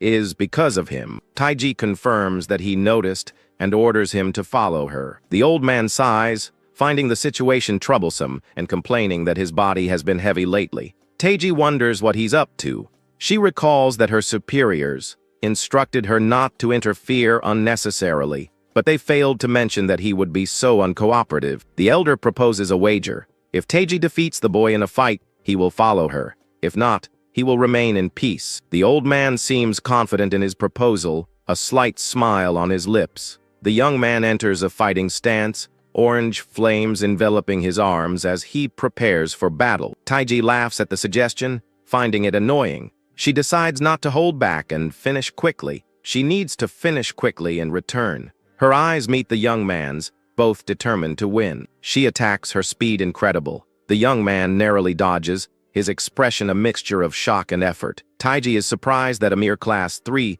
managed to dodge her attack. She also notices that he is using the wind attribute. She wondered why the Elder made such a hopeless bet, but realizes that he is training the boy, giving him combat experience. Deciding she needs to teach the young man a lesson, she prepares a more powerful attack. The boy's face contorts in terror as he feels the immense pressure of Taiji's next attack. She attacks him with a blade of wind, its speed and power much greater than before. He is shocked to see that her attack is also of the wind attribute, but at a completely different level than his. While his power could barely scratch her, it cut through her defenses effortlessly. He grits his teeth in frustration, but a new determination ignites within him. If she can reach this level of power, then so can he. A maniacal grin spreads across his face. The Elder watches, pleased with the boy's reaction. The battle seems to have stimulated him well. However, he also realizes that he has angered the guard. Taiji, now irritated by the boy's smile, unleashes her true aura. Her atmosphere changes. The young man braces himself, knowing he needs to focus on dodging her attacks. The Elder instructs him to hold on somehow, even if he cannot win. The young man is shocked by Taiji's sudden burst of power. The young man is shocked that he cannot feel her attack, unable to react in time. Taiji hits him with a series of rapid punches. his overwhelming power leaving him defenseless. He coughs, the force of the blows leaving him breathless and in pain. The pain is unbearable, and he finds himself unable to move under its relentless onslaught. He realizes that she is simply too strong for him, her strength far surpassing his own. Taiji watches the young man fall, his body enveloped in an orange aura of diminishing power. She sighs, stating that she didn't kill him, and that therefore the bed is hers. The elder accepts defeat, agreeing to follow her peacefully. As they walk away, the young man wakes up and runs after them, carrying the old man on his back. Taiji is irritated by their detour, but the elder ignores her, saying there is a place he wants to visit. She is incredulous at his audacity, but he instructs her to follow him, as he is on the way. Too tired to argue, she agrees, deciding not to oppose him carelessly. She realizes that causing trouble will only reduce her rest time. The young man wakes up in a bright place, wondering where they could be. The elder explains that they are in a place for endless training, the physical training room. The room is filled with muscular prisoners exercising, their cries of exertion echoing throughout the room. Two prisoners talk, one pleased with his upper body workout and looking forward to leg day. Elsewhere, a spotter yells at a weightlifter, scolding him for not counting his reps correctly. The elder addresses the young man, calling him by name, Zero, and instructing him to listen carefully. He explains that he must go with the guard, so Zero will stay there and train, promising to return in 2 weeks. The elder asks if Zero can handle it alone. Zero responds with determination, promising to show the old man that he can handle it. The elder remembers Zero's defeat by Taiji, but senses a new determination in the boy. He tells Zero that if he trains hard here, his wind attribute will become many times stronger. Zero smiles confidently, believing he can do it. He clenches his fist, determined to become much stronger. With a serious expression, Zero promises the elder that he will definitely become stronger. The other prisoners in the training room watch the guard arrive, wondering what she wants. Taiji turns up his nose at the smell of sweat, finding self-deprecating men disgusting. She tells the old man that she will wait outside and urges him on. He agrees to come out soon. A large, tattooed prisoner approaches, recognizing the elder. He complains that the elder never keeps his promises and asks why he brought Zero there. He reminds the elder that prison is not an orphanage. Zero recognizes the man as Brother Dulram, a Class 5 prisoner, and prepares for a possible fight. Dulram looks at Zero, commenting that the elder brought some very young merchandise this time. The elder says it's been a while, but the place is too noisy to talk. Dulram makes a gesture, and the other prisoners immediately fall silent. The sudden stillness leaves the prisoners shocked and apprehensive. The elder tells Dulram that this time he wants him to train Zero. Dulram, knowing that the elder will not listen to his conditions, suggests that they make a deal. Dulram declares that his conditions are always the same, a duel in exchange for training the boy. The elder scoffs, asking if Dulram hasn't learned after getting beaten up so badly last time. However, he agrees to the deal. He says he doesn't have time, then takes his leave, warning Dulram not to fill the boy's head with strange ideas. He tells Dulram he's counting on him before leaving with Taiji. Dulram calls Zero, telling him to follow him and threatening to beat him. Zero nods nervously, a bead of sweat running down his face. Taiji takes the elder to solitary confinement, reflecting that the prisoner's reactions were always predictable. Some begged to be saved, others went mad and laughed non-stop, and some even took their own lives. She opens the door, wondering why the old man is so relaxed. He seems at home in the darkness, as if it were his own home. He thanks her for the escort and dismisses her, telling her that the guard's waiting room is just over there. He swallows hard, his gaze intensifying. He turns his body tense and ready to attack. Suddenly, he grabs her, covering her mouth to muffle her screams. She struggles, shocked by the sudden attack. Wondering what is happening, he drags her into the darkness of the cell, leaving her confused and afraid. Meanwhile, Zero collapses from exhaustion, unable to continue his training. Dulram scolds him for his poor posture, but acknowledges that he put up with a lot for his first time. Zero realizes that Dulram's threat was just a way to make him exercise intensely. He observes the other prisoners, realizing that their only concern is exercising with proper form, which will allow him to focus on his own training. Sero feels like an idiot for thinking he could focus on physical training, only to be thrown into a fight. Other prisoners watch from the stands, intrigued by the sudden fight. A prisoner asks if Sero is the one the elder brought, commenting that he looks too young to be a beast. His opponent, boxer Vincent, a Class 4 prisoner, enters the arena, declaring that he will not be held responsible for any damages. Dolram instructs Vincent to break Sero's arms and legs, assuring him that the boy will recover quickly. The fight begins. Vincent runs towards Sero, ready to attack. He leaps into the air, delivering a powerful kick towards Sero, who watches with wide eyes. Sero releases his own aura, the flames enveloping him as he prepares to counterattack. Dolram watches with interest, wondering if Sero's aura is a beast transformation. He knows that beasts can't transform until they're 20 and doubts Sero learned it on his own. He concludes that the elder must have taught Sero, but wonders why the old man didn't teach him too. The fight begins, the two exchanging quick and powerful blows. Sero notices that each of Vincent's punches has weight, and that his movements are incredibly fast. He remembers fighting much stronger enemies in the corridors. He also remembers the elder's warning about using attributes, which consumes stamina and mental strength. He decides to use his attributes as little as possible to conserve his strength. He realizes that this fight is not for survival, but a test of his abilities. A red beam shines in his eyes as he prepares to unleash his power. He deploys his wind attribute, a green aura surrounding him. He launches a gust of wind attacks at Vincent, pushing him back with his newfound strength. Vincent is in disbelief, unable to comprehend how his opponent suddenly dodged all of his attacks. The young fighter immediately closes the distance, launching a powerful counterattack. Sero's kick connects with devastating force, launching the muscular boxer into the air. Vincent falls hard to the arena floor, bruised and bleeding from the powerful blow.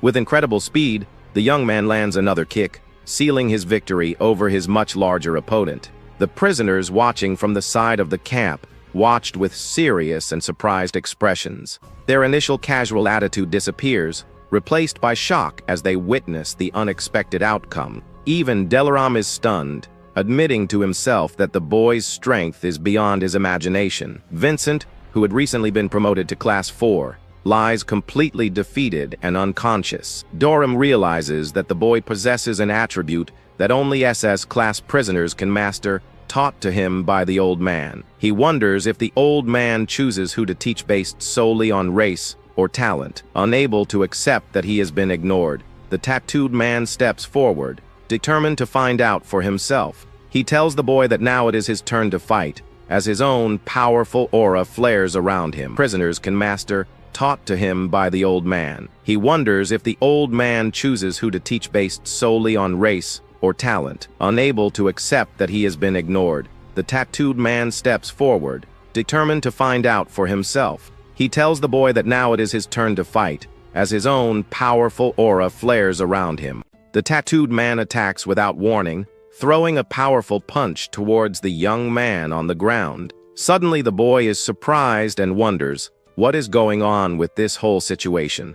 He then dodges his opponent's blows and begins to think that maybe this is some kind of test. The blonde knows that using attributes uses up life force, and if he overdoes it, his life could be at risk. Even so, he is determined to endure until he passes out to prove his worth in this place. Using his wind attribute, the boy moves quickly, dodging the big guy's attacks. Then the fighter finds an opening and manages to land a powerful punch to the opponent's stomach. But the enemy's blows are very strong, and the boy realizes that the strength of a Class 5 is absurd. The tattooed man clenches his fist tightly, preparing for an even more devastating attack. With no chance of defense, the big guy lands a punch straight to the young man's face, throwing him away. With the impact of the blow, the boy falls to the ground, completely stunned by the strength of his opponent. Even though he has fallen, he understands that this is the process to become stronger,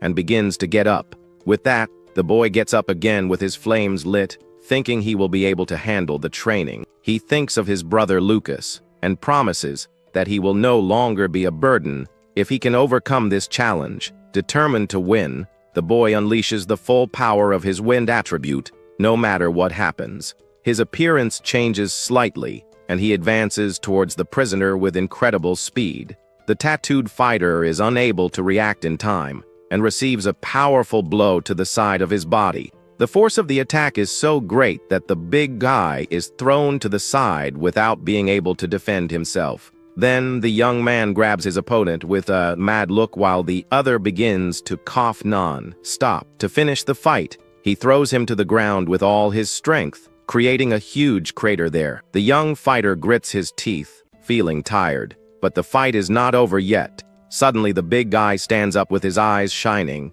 and prepares a powerful counterattack. With a serious expression, the tattooed man looks at the boy, showing that he will not go easy. Then the boy uses his wind attribute to attack several times, but the opponent seems to withstand it. The blonde is shocked and realizes that the enemy's attacks are based on wild instincts. Seeing that his opponent blocked all of his blows, the boy couldn't believe what he saw. At that moment, the tattooed man decides to use his own attribute and releases an earth energy. He activates his technique called Red Earth Armor, and his power increases much more. In a memory, the old man tells the prisoner that he cannot walk in the darkness to train. Back in the present, the big guy understands what the old man meant and finds the reason ridiculous. The fight ends and the tattooed man compliments the boy, saying he has good darkness. Confused, the boy asks if his uncle also trained to walk in that dark place. The opponent makes a funny face, seeming not to understand the young fighter's question. A short time later, the two are sitting, and the big guy suggests a meditation method. He says he also got stronger like that, but the blonde still has a confused expression. The tattooed man laughs and tells the boy not to say anything stupid, because he has also meditated before. The boy explains that the old man spoke about walking in the darkness within oneself, and not in the dark. Then the prisoner is shocked to realize that this is Elder Argel's training method. With a desperate look, he begs the young man to teach him this technique too. The big guy asks if there's a problem, but the boy doesn't know what to answer. The boy thinks he has only trained for a month and wonders if he can really teach anyone. At that moment, he remembers what the old man told him to be careful about one important thing. The elder warned him that it is dangerous to try to help someone who has fallen into inner darkness. With a serious expression, the master told the young man not to even look at that darkness. Even with his guardian's warning, the boy still seems to be thinking about what to do now. The big guy begs the boy to teach him, saying that this was his goal all along. The blonde thinks that the old man will only be back in 2 weeks, and that maybe he can teach him a little. Meanwhile, the tattooed man panics, thinking he pushed the boy too hard. Then he kneels formally in front of the boy, waiting for a silent answer. The young man gets nervous, not knowing what to say, but ends up making an important decision. He agrees to teach what he knows, and the big guy gets excited and wants to start right away. Surprised by the rush, he orders the prisoner to close his eyes and not imagine anything. The boy instructs him to focus on his breathing, inhaling and then exhaling as slowly as possible. With his eyes closed, the boy guides the tattooed man through this meditation process. The big guy concentrates, sweating a little, and then the young man says they're going to start.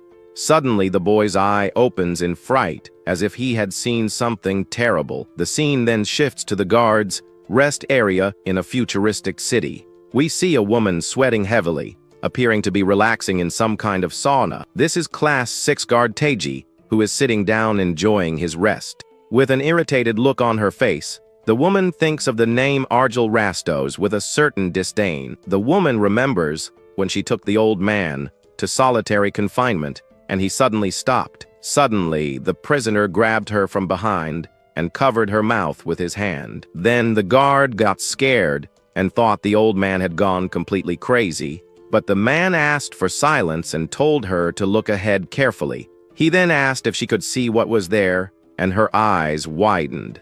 In front of them appeared a ghost of a corridor with a very scary appearance. The creature was gigantic and was covered in an aura of very powerful red rays. The monster had multiple eyes and sharp teeth, showing that it was no ordinary enemy. Back in the present, she asks if he saved her and finds it strange because he had an amulet. It was a sacred item made to ward off ghosts and prevent them from attacking people.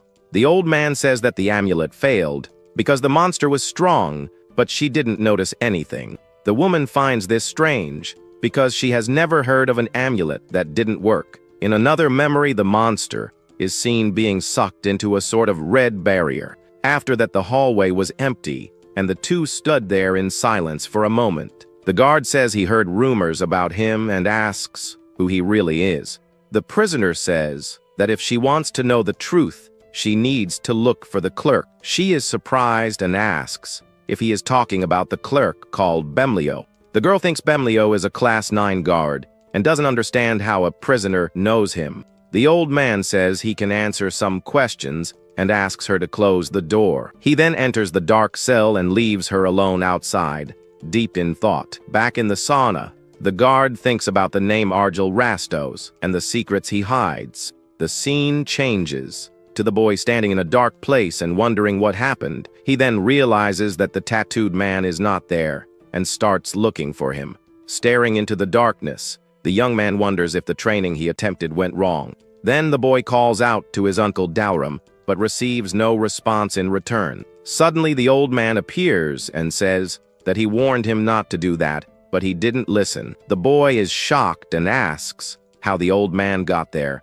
because he must have been in solitary confinement. The tutor explains that their agreement allows him to enter the boy's mind whenever he wants. He shows the prisoner floating and says he is not yet ready to walk in the darkness.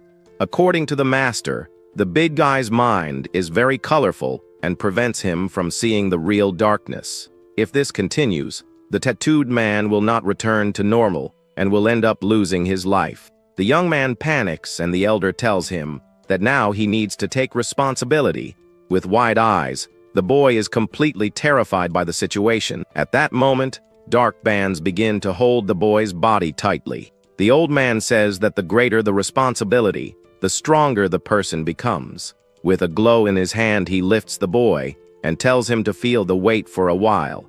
The guardian clenches his fist and says he will lock the young man in the darkness for ignoring his warnings. The bandages tighten around the boy, who screams in pain and begs for the elder's forgiveness. But the old man just stands there with his purple aura glowing as the boy suffers. Meanwhile, the tattooed man continues to float unconscious in the middle of that darkness. The old man looks at Dharam and says he has grown a lot since they met. Before he was hesitant because he didn't accept himself, but now he has a calm judgment growing in him. The elder thinks that perhaps it is because the prisoner has become the manager of the training room. With that, he decides he can help the tattooed man get out of this mental darkness. The master says that things change when you are desperate enough for them to. He also mentions that he has come very far in his own journey, and so he understands. At this, the oldest prisoner turns and calls out to something in the darkness. Suddenly, a giant, shadowy creature appears in front of him with a blank stare. The monster stares at the old man with its glowing eyes and a strange mark on its face. He tells the creature to wait a little longer, as there is no need to rush now. The old man continues telling the giant being to wait just a little longer before acting. He waited for 60 years, so he can wait a little longer without any problems. Then the prisoner says goodbye to the creature, saying that he has found a new hobby.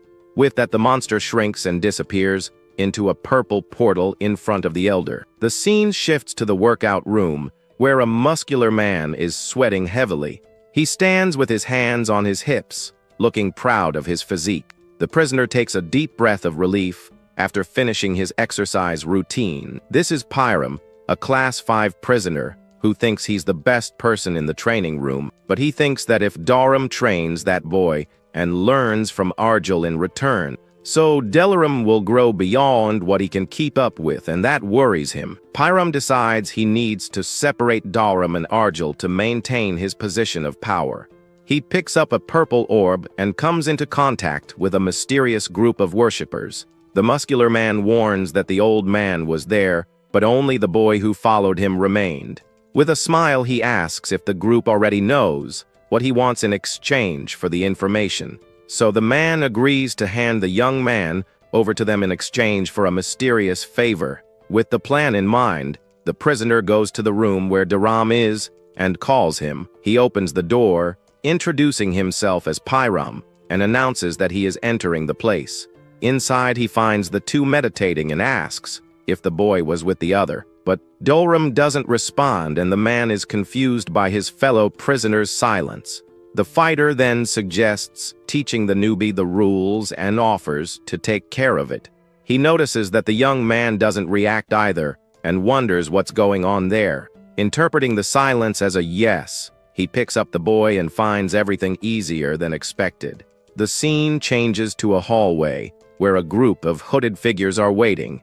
One of them questions whether they can trust the muscle brain, but the other tells him to wait. One of the members gets excited, thinking that if they catch the boy, they will notify the commander. Someone asks what he's laughing at, and we see someone's feet approaching. Pyram arrives carrying the young man and asks if they brought what he asked for. One of the hooded men looks at the boy and confirms that he is the target they were looking for. In response, the other opens a briefcase showing 5 vials with a red liquid. The muscular man smiles, and the man says they will be in touch for more cooperation in the future. With the briefcase in hand, Pyram says goodbye to the hooded men and leaves satisfied with the agreement. One of the mysterious men complains that the other only thinks about muscles and decides to take the boy. At this moment, Dharam finally wakes up from his meditation, appearing to be in intense pain. With an expression of agony, he screams loudly as his whole body begins to sweat profusely. Looking at his own hands, he realizes that this was the first time he had felt something like this. He understands that meditation has taken him to an experience similar to visiting another world. Then the prisoner remembers his past victories, and that the lights were his memories.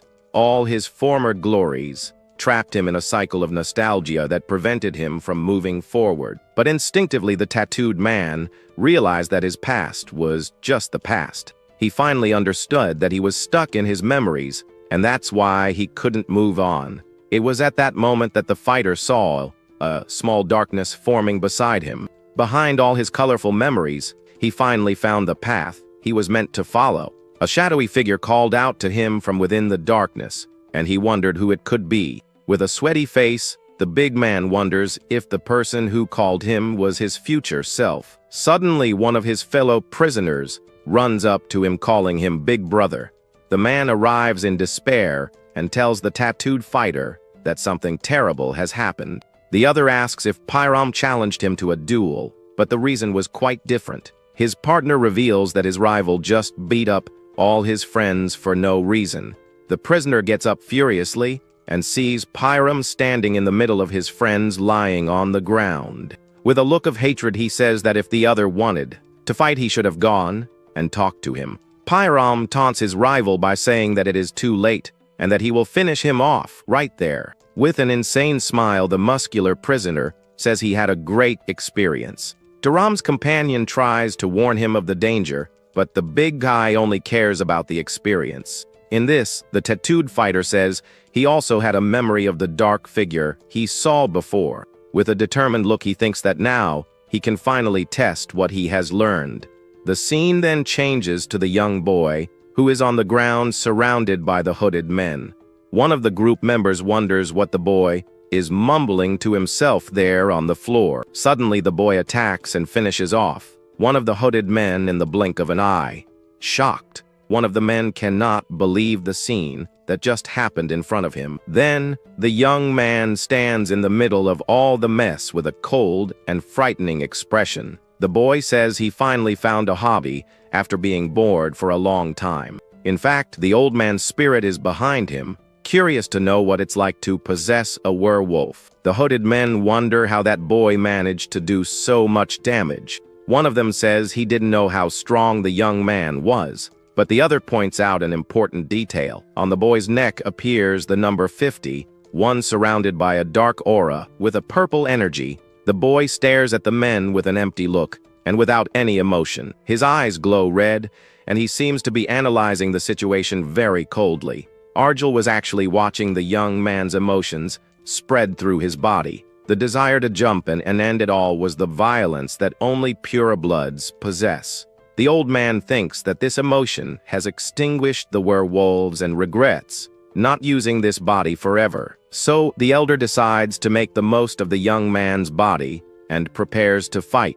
The boy couldn't go beyond the limit of transforming into a beast, but the old man could. With his mental power, Arjul easily overcame the barrier and unleashed his full potential. He transforms into a giant werewolf beast covered in golden flames and power. With a fierce look, the creature stares at the hooded men, ready to attack. The beast then leaps towards its enemies with impressive speed. The hooded men try to defend themselves by creating dark barriers to protect themselves. But the monster easily breaks through their defenses with its giant hand and claws. In an instant, the creature wipes out several enemies, scattering everything across the ground. Using his sharp claws, he attacks mercilessly, leaving a trail of destruction. One of the men screams in pain as he is grabbed by the werewolf, who doesn't stop the attack. After the massacre, the beast stands in the middle of the chaos with a purple aura of power. The old man returns to human form and realizes that he has difficulty with delicate movements. The boy then picks up the clothes of one of the fallen men so he can dress himself again. He complains that clothes are a problem every time he transforms into a beast. The elder senses Jacob nearby and decides to get magical clothes that won't tear. After resolving this, he plans to go after Delram to see how he is doing now. The scene changes and the prisoners in the training room are shocked by one thing. They see Delram on the ground, completely defeated, and they can't believe what happened. One of them says that the two were on the same level, but the flow of the fight suddenly changed. Doram's attack patterns have become more varied, and he seems to have learned something new. The speed of Pyram's blows also increased greatly, making the fight more intense. One of the prisoners comments that the two look like monsters, and that it gives him the creeps. But unfortunately, at the end of the fight, the tattooed man ends up falling to the ground defeated. Pyram defeats him with a final blow and wins the battle with a devastating kick. Falling to the ground, Doram regrets having been arrogant and not having trained more. Then suddenly he hears the boy's voice in his mind and is very surprised. He recognizes the voice as old Arjul's and wonders if it's telepathy. The possessed boy confirms and asks if the fighter is going to continue getting beaten like that. The prisoner remembers the shadow he saw and realizes it was the old man all along. Desperately, he begs the old man to continue teaching him because he doesn't want to be beaten anymore. The boy smiles and says he likes to see the man begging after throwing away his pride. The fighter despairs, thinking that if he closes his eyes he will take a punch and lose. But the boy says he can only move forward if he overcomes his fear, just like in the darkness. The big man gets punched in the face and realizes the old man's words are true. With a determined smile, he decides to trust the elder's words to win the fight. The tattooed man closes his eyes and concentrates on the fight as the old man taught him. Arjul instructs him not to look with his eyes, but to feel his opponent's presence. He needs to feel the enemy's attributes, attacking intent, and fighting spirit. With this, the prisoner prepares to read the flow of the battle and counterattack. The old man tells him to read the flow and then use it against his enemy. With his eyes closed, the big guy dodges the blow and lands a punch on his rival. Then he finishes the fight with an attack that throws his opponent to the ground with everything. The other prisoners are shocked by the tattooed man's turnaround in victory. Even though he was wounded, the winner smiled with satisfaction at the result of that great battle. He finally understands what it feels like to be trained by the legendary prisoner Arjul. On the ground, the other fighter just stares at his opponent without being able to do anything else. The tattooed man approaches his rival and says that the fight is finally over there. But suddenly the loser stands up with a purple energy coming out of his chest. The winner is surprised and doesn't understand where all that power came from. The rival says he will destroy the training room since he can't be the strongest. Delarm recognizes the light and yells for everyone to get out of the room as quickly as possible. The prisoners run in despair, while the possessed boy watches the scene. Suddenly, the man's head explodes, and a voice says that enough is enough. The possessed young man appears in front of him, with his claws out ready to attack. With a dirty face, he calmly says that he doesn't like too much noise in the place. The prisoners stare in disbelief as the tattooed man, Doram, kneels on the ground, defeated by the blonde youth's dark purple aura. Dolaram grimaces, suspecting the boy's strange power comes from drugs supplied by the demon worshippers. One of his men rushes forward, demanding to know what the kid did to their leader. But another prisoner stops him, telling him to leave the old man Argel alone. He explains that the boy is actually Argel, pointing to the prisoner number on his neck as proof. A close-up reveals the number 51 tattooed on the youth's neck, confirming his true identity. The other prisoners are completely stunned by this shocking revelation, their faces frozen in confusion. Argel explains that he was frustrated in solitary confinement, so he borrowed the boy's body for a while. Dalram finds it hard to believe, knowing possession is impossible. But in a place like Solitude, anything can happen. He asks if this is how Argel raises his merchandise. But the old man just warns him not to stick his nose where it doesn't belong. Suddenly, a beast-like prisoner runs in, shouting that something terrible is happening. He reports that hundreds of demon worshippers are swarming the facility, attacking them from the outside. The prisoners panic at the sudden assault, realizing the attack must have been planned for this exact moment. Fueled by rage, Doram prepares to fight back, vowing to kill all the intruders himself. However, he suddenly coughs, the effects of Argel's earlier attack taking their toll on his body. The tattooed leader collapses to his knees, as his subordinate desperately tells him not to move. Doram curses the attackers, realizing they launched this invasion because their previous plan with Pyram failed. Argel remains silent, calmly observing the chaos and the panicked reactions of the other prisoners. He senses the change in plans, concluding the demon worshippers have come to devour everything in their path. The prisoners worry, noting this is a full-scale invasion happening at the worst possible time, just as their leader is injured. One of the prisoners rallies the others, telling everyone who can fight to follow him and protect the training room. His subordinate tries to stop Doram, warning that his wounds will worsen, but the leader refuses to stay down. He knows they could handle a few black magic users, but facing an army of hundreds is a hopeless situation. The tattooed man realizes that if they lose, all the prisoners in the room will be hunted and offered as sacrifices. He knows support from other areas will take hours to arrive, so they need a way to minimize the damage immediately.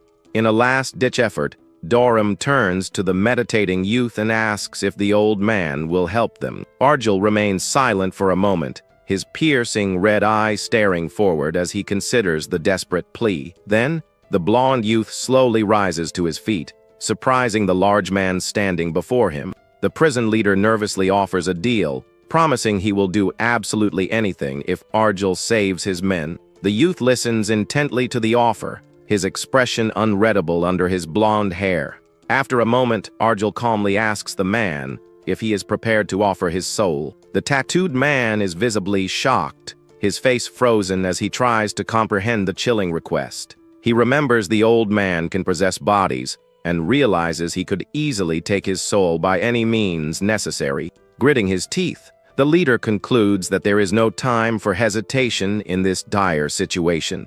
He knows the demon worshippers will steal their life force and souls with black magic anyway. The result is the same no matter what, and he cannot stand by and watch his loyal subordinates die. With a determined look, he accepts the deal, offering his soul in exchange for the safety of his family. The youth looks down for a second before simply stating that their deal is now made. The prison leader gets ready to fight alongside him, but Argel calmly tells him to stay where he is. Before the large man can even ask why, the youth delivers a swift chop to his neck, making him cough. Doram collapses, unconscious. The youth tells his men to lay him down, assuring them he has prepared something for the intruders. With that, the cloaked boy launches himself forward, diving straight into the heart of the chaotic battle.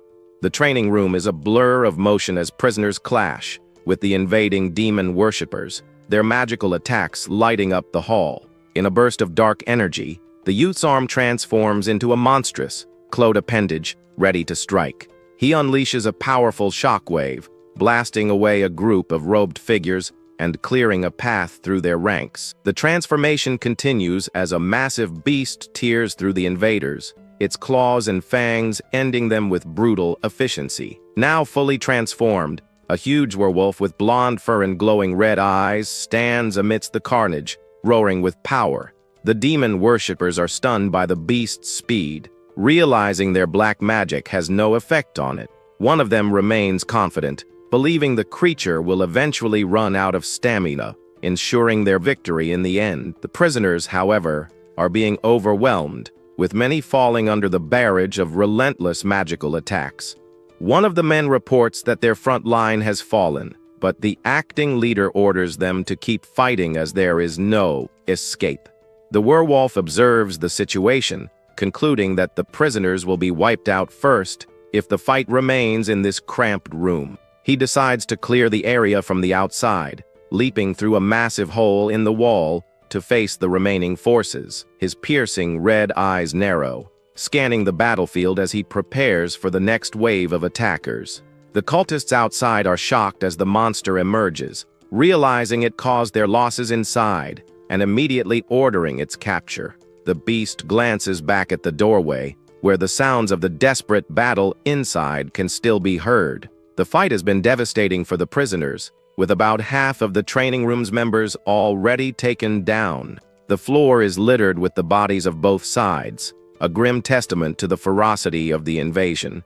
Now surrounded by a fiery aura, the werewolf feels the strain on his host, knowing he needs to let the boy's body rest soon. The flames fade, revealing the young man standing alone among the defeated demon worshippers. The demon worshippers realize the creature was a werewolf. Seeing it revert to a boy, they believe he is tired and vulnerable. Seizing their chance, the cultists coordinate their attack, launching a barrage of dark magic at the young man. The youth stands his ground, unfazed as he is surrounded by the incoming storm of purple energy.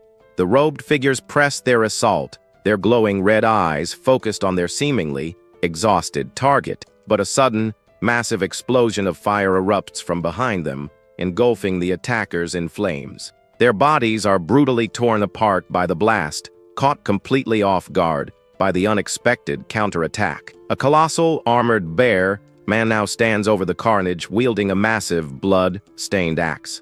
The blonde youth looks up at the towering figure, calmly stating that he arrived at the perfect time. Argel explains that when he searched through the darkness, this new ally was the closest one he could find. The summoned bear man, named Anton, expresses that he is honored to have been chosen by him. With his weapon raised, Anton announces he is awake and awaits his new master's orders. Sometime later, the tattooed leader Doram is seen with his face heavily bandaged from his injuries. He slowly awakens, with his subordinate relieved to see him conscious. The leader immediately asks about the enemies. Remembering the demon worshippers, he frantically demands to know what happened, but his man hesitates to answer. The subordinate grimly explains that their casualties were terrible, with several factions being completely wiped out. Doram's eyes widen in horror, as he is told that Aaron's group and Mikey's faction are all dead. His companion tells him not to move, but the injured leader pushes past him and walks out into the hallway. They are met with a horrific scene of devastation, the corridor filled with the bodies of the fallen. His man explains that despite their heavy losses, they managed to protect the training room and win the fight. He reveals that their victory was all thanks to old man Argel, making Doram wonder where he is now. Doram's subordinate holds up a note, explaining that Argel went to the corridors to handle the remaining demon worshippers. The injured leader takes the note and laughs, remarking how typical it is of the old man to simply write he is going for a walk. The piece of paper contains just a few characters,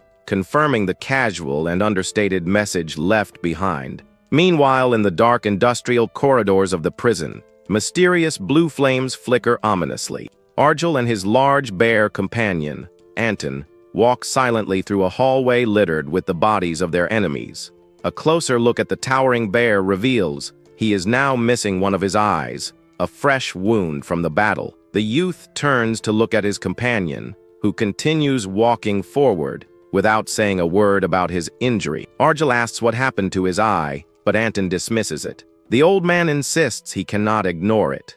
The bear changes the subject, asking if his master is okay. Arjul says he has recovered enough strength to visit the warden. Anton hesitates before speaking again, holding something out that makes the young man look up in curiosity. He presents a small, glowing plant, explaining it is life extension grass that he wants to give to his master. The old man knows this item is not easily obtained. He asks if a creature called Shimiani was responsible for the lost eye. Sweating nervously, the bear insists that he is fine and that he won the fight against the creature. Arjul knows Shimiani should have been stronger, realizing Anton must have grown immensely to achieve such a victory.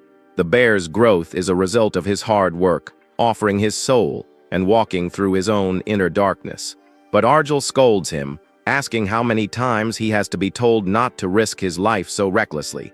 He says he does not want Anton getting hurt or wasting his body on unnecessary things, showing genuine concern. The bear bows his head, apologizing for his shallow thinking. Arjul accepts and tells him it is time to move on. Their footsteps echo down the metallic floor as they continue their journey deeper into the prison corridors. Up ahead, a lone silhouette appears in the mist, standing silently at the far end of the long hallway. A man in an impeccable butler's suit appears from the shadows, asking if he is speaking with Lord Arjul. Anton growls and raises his axe defensively, but the youth calmly stops him and confirms his identity.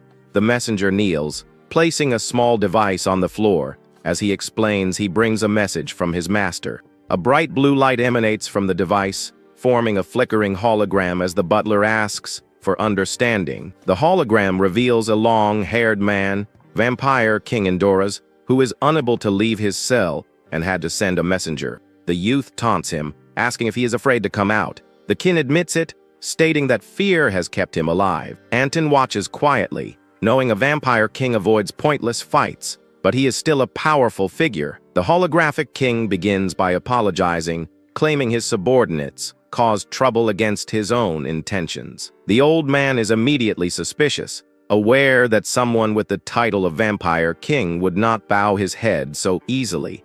The digital figure of Endoras stands silently for a moment, his presence strangely dominating the dark corridor. He understands that the vampire must have come prepared, even willing to damage his own reputation to achieve his goal. The youth's glowing red eyes narrow slightly as he listens, trying to discern the true motive behind the apology. Endoras bows his head, admitting his mistake and expressing his desire to make amends, so it will not happen again. But Arjul sees through this, asking what his other business is. The king admits he can no longer hide his intentions. He then speaks a name, Darkus, which causes the young man to look on with a hint of curiosity. The vampire king then asks him to forgive Darkus, a menacing figure with scars and red markings across his face. The youth immediately refuses. The king seems to have expected this answer, lamenting his comrades will die again. Arjul turns to leave, telling the vampire to keep acting noble as he always has done in the past. He then adds a chilling warning, stating that if he fails, one of Arjul's friends will come to kill him. With the conversation over, the two companions walk away, leaving the flickering blue hologram alone in the darkness. The Vampire King's hologram watches them leave, realizing he was completely unable to stop Arjul. He smirks to himself, thinking how even a powerful king like him was rendered powerless against the old man. As Arjul and Anton continue down the corridor, a sudden red laser beam streaks past them from an unknown source. The king wonders who could possibly stand in the old man's way as he marches forward with such determination. Meanwhile, a group of demon worshippers kneels in another part of the prison, seemingly waiting for something. The vampire reflects that sending more forces is useless, like moths flying straight into a deadly flame. The memory of the fiery werewolf transformation is still fresh, a testament to the boy's terrifying power. His thoughts are filled with images of the bloody massacre that took place in the training room just before. The two powerful beasts fought side by side, crushing anyone who dared to oppose their overwhelming might. Their combined strength was unstoppable, leaving a trail of destruction and defeated enemies in their wake. Anton and a new beast, like Ali, walk together. The bear notes the enemies are stalling by splitting their forces. Back in the now empty corridor, the messenger's holographic device lies abandoned on the floor. Suddenly, a hand picks it up and activates the device. It replays the image of Anton, just as expected. A man sits on a pile of corpses, wondering why Anton sided with the Exercise Alliance and the Wolf Boy. But a sinister grin spreads across his face as he decides that their reasons ultimately do not matter. He states that with the corpses he collected, he has gathered more than enough fuel for his plans. Now, sitting atop a mountain of bodies, he is confident he has become strong enough to defeat even Anton. He is pleased that his target came to him instead of him having to search, making his job much easier. Captain William, a demon worshipper, calls for the beasts to come quickly, ready to offer the kid to Lord Darkus. Anton and his wolf, like companions, sprint through the prison's desolate corridors, their powerful strides echoing in the darkness. They leap down from a high ledge, descending into a vast, dark chamber where a grim scene awaits them below. The two land with a heavy thud, one with a booted foot and the other with a beastly paw, ready for confrontation. A man sitting atop a pile of bodies casually welcomes them, announcing that his preparations are now complete. The wolf man growls, demanding to know if he is the black magic user who orchestrated the attack on Training Room 99. The captain confirms this, noting the youth's mature speech. He plans to capture him as an offering for Lord Darkus. However, his true interest shifts to the armored bear, questioning his motives for being there. He taunts Anton, asking if he hopes to get on Argel's good side by saving the young boy. The captain's face contorts with irritation as he stares down his silent, unmoving opponents. Finding their silence boring, he unleashes a sinister purple aura and threatens to turn the bear into a trophy. Anton recognizes the power level, realizing his opponent is a formidable Class 6 prisoner. From the dark energy, the captain summons two massive constructs, a stone golem and a mechanical beast. With a wild grin, the demon worshipper spreads his arms, eagerly declaring that it is time to play. The battle begins instantly as the summoned monsters charge forward, one targeting the bear and the other the wolf. The hulking stone golem swings its massive fist, aiming a devastating blow directly at Anton. Meanwhile, the mechanical creature unleashes a barrage of purple energy beams at the agile wolf man. Anton stands firm, meeting the golem's punch head on with his own powerful, armored fist. The impact of their blows creates a brilliant explosion, the shockwave echoing throughout the chamber. The golem quickly follows up its attack, whipping its long, thick tail in a sweeping motion, but the armored bear reacts in time, blocking the powerful tail strike with the flat of his giant axe. Anton analyzes his opponent's simple strategy, noting its attacks are heavy but not fatal. He understands the golem's true purpose is to slowly drain his stamina throughout the prolonged fight. The bear is momentarily surprised by the creature's speed despite its size, but he prepares a counter. Deciding to use the same strategy against it, he unleashes a powerful assault that shatters the stone golem. The creature is completely destroyed, its rocky remains now scattered across the dusty floor. Meanwhile, the wolf man agilely dodges a barrage of attacks from the other summoned beast. He leaps forward to strike back, but finds that his sharp claws cannot pierce the machine's tough armor. Realizing his normal attacks are useless, he knows he needs to change his approach to win. He decides to use a more powerful ability, even though he knows it will put a strain on his body. Channeling his energy, the youth deploys his wind attribute, transforming into a spectral wolf spirit. The mechanical beast's glowing eye seems to track the change, assessing the new threat before it. Using his new form, the wolf surges forward, his wind-infused claws tearing the machine apart. The captain watches from above, acknowledging their strength, but still confident in his own power. With a smirk, he gathers dark purple energy in his hand, asking if they truly thought the fight was over. The sinister aura flows from his hand, engulfing the shattered remains of his two defeated summons. The broken pieces of the golem and the machine begin to stir, pulling themselves back together. Anton and the wolf man stand their ground, watching as the parts begin to merge into a new form. A new, more menacing face emerges from the fusion, with glowing eyes and a sinister metal grin.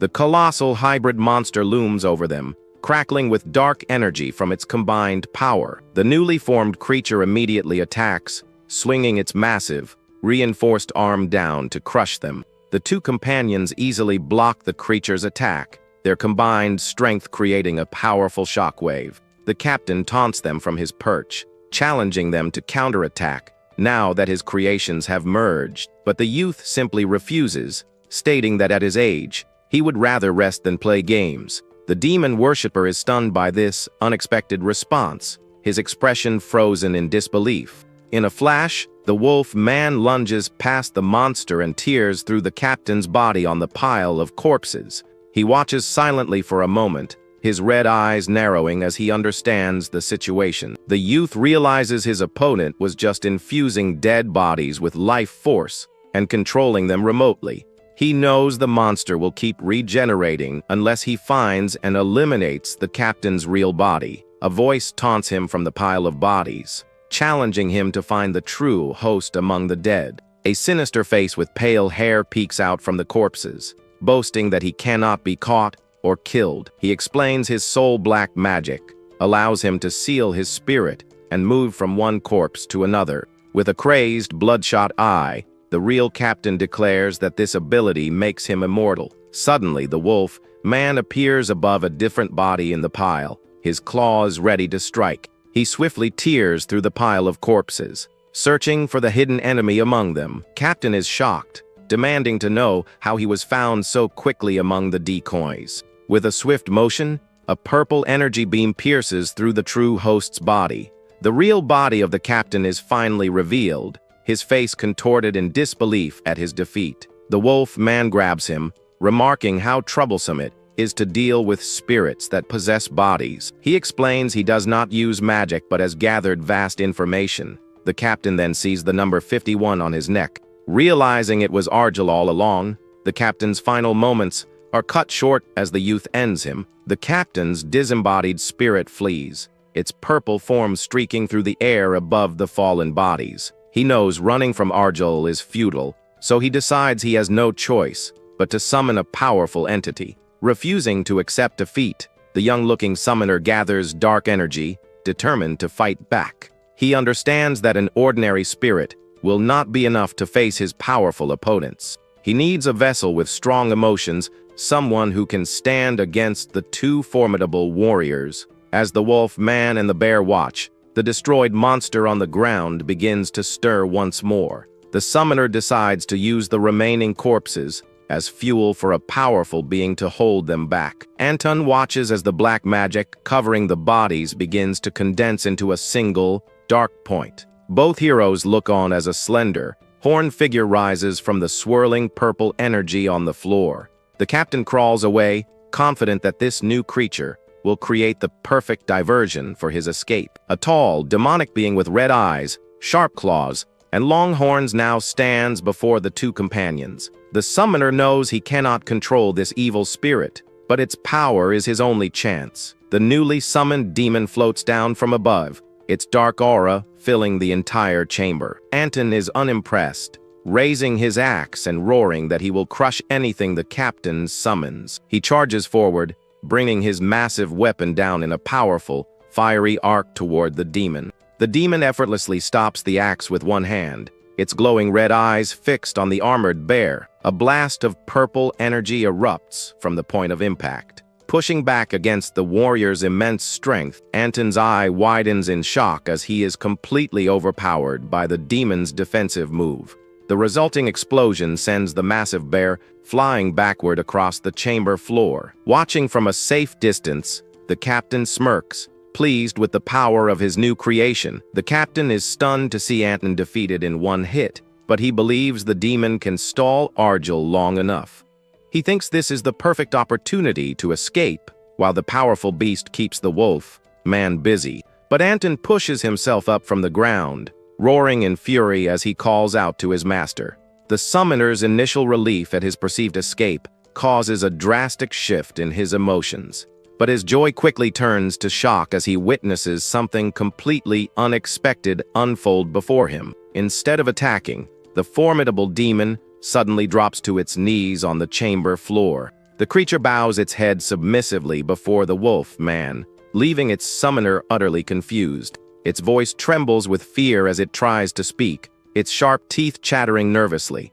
The demon insists it wants no part in this conflict and begs not to be made to suffer. An image of an old man appears behind the youth as he asks for the demon's name, calling himself a guide. The powerful entity remains prostrate on the ground, completely subservient to the warrior before it.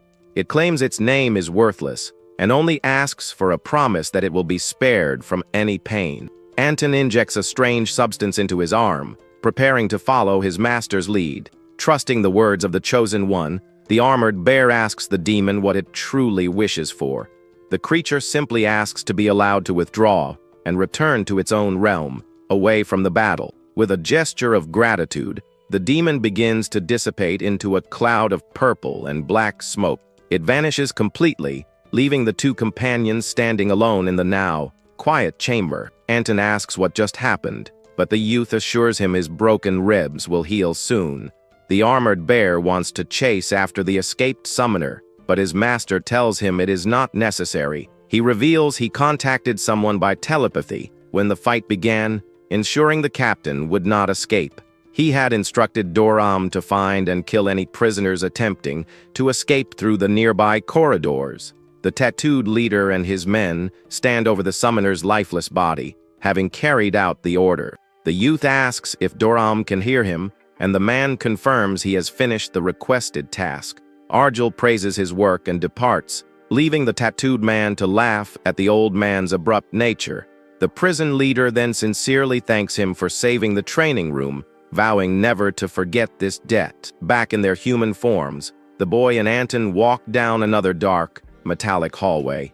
The young man yawns, feeling the strain of using his powers on his youthful body. He complains about being sleepy and asks his large companion to carry him for a while. Anton is honored and asks where his master wishes to go, ready to take him anywhere. The youth decides on the arena, knowing the guards will eventually come looking for him there. He sighs as the massive bear lifts him up, settling into his companion's strong, protective arms. Trusting his friend completely, he says he is going to sleep for a few days as Anton walks away humming. Meanwhile, the real Arjel stands in a dark void, his true form revealed as an old man. He reflects that 6 days have passed since he started using the young boy Sero's body. Worried about the boy's spirit, he wonders if he should release him before he breaks from the strain. The boy Sero appears, bound by dark energy, begging the old man to stop the possession. He cries that he cannot endure it any longer, but the elder says he cannot release him just yet.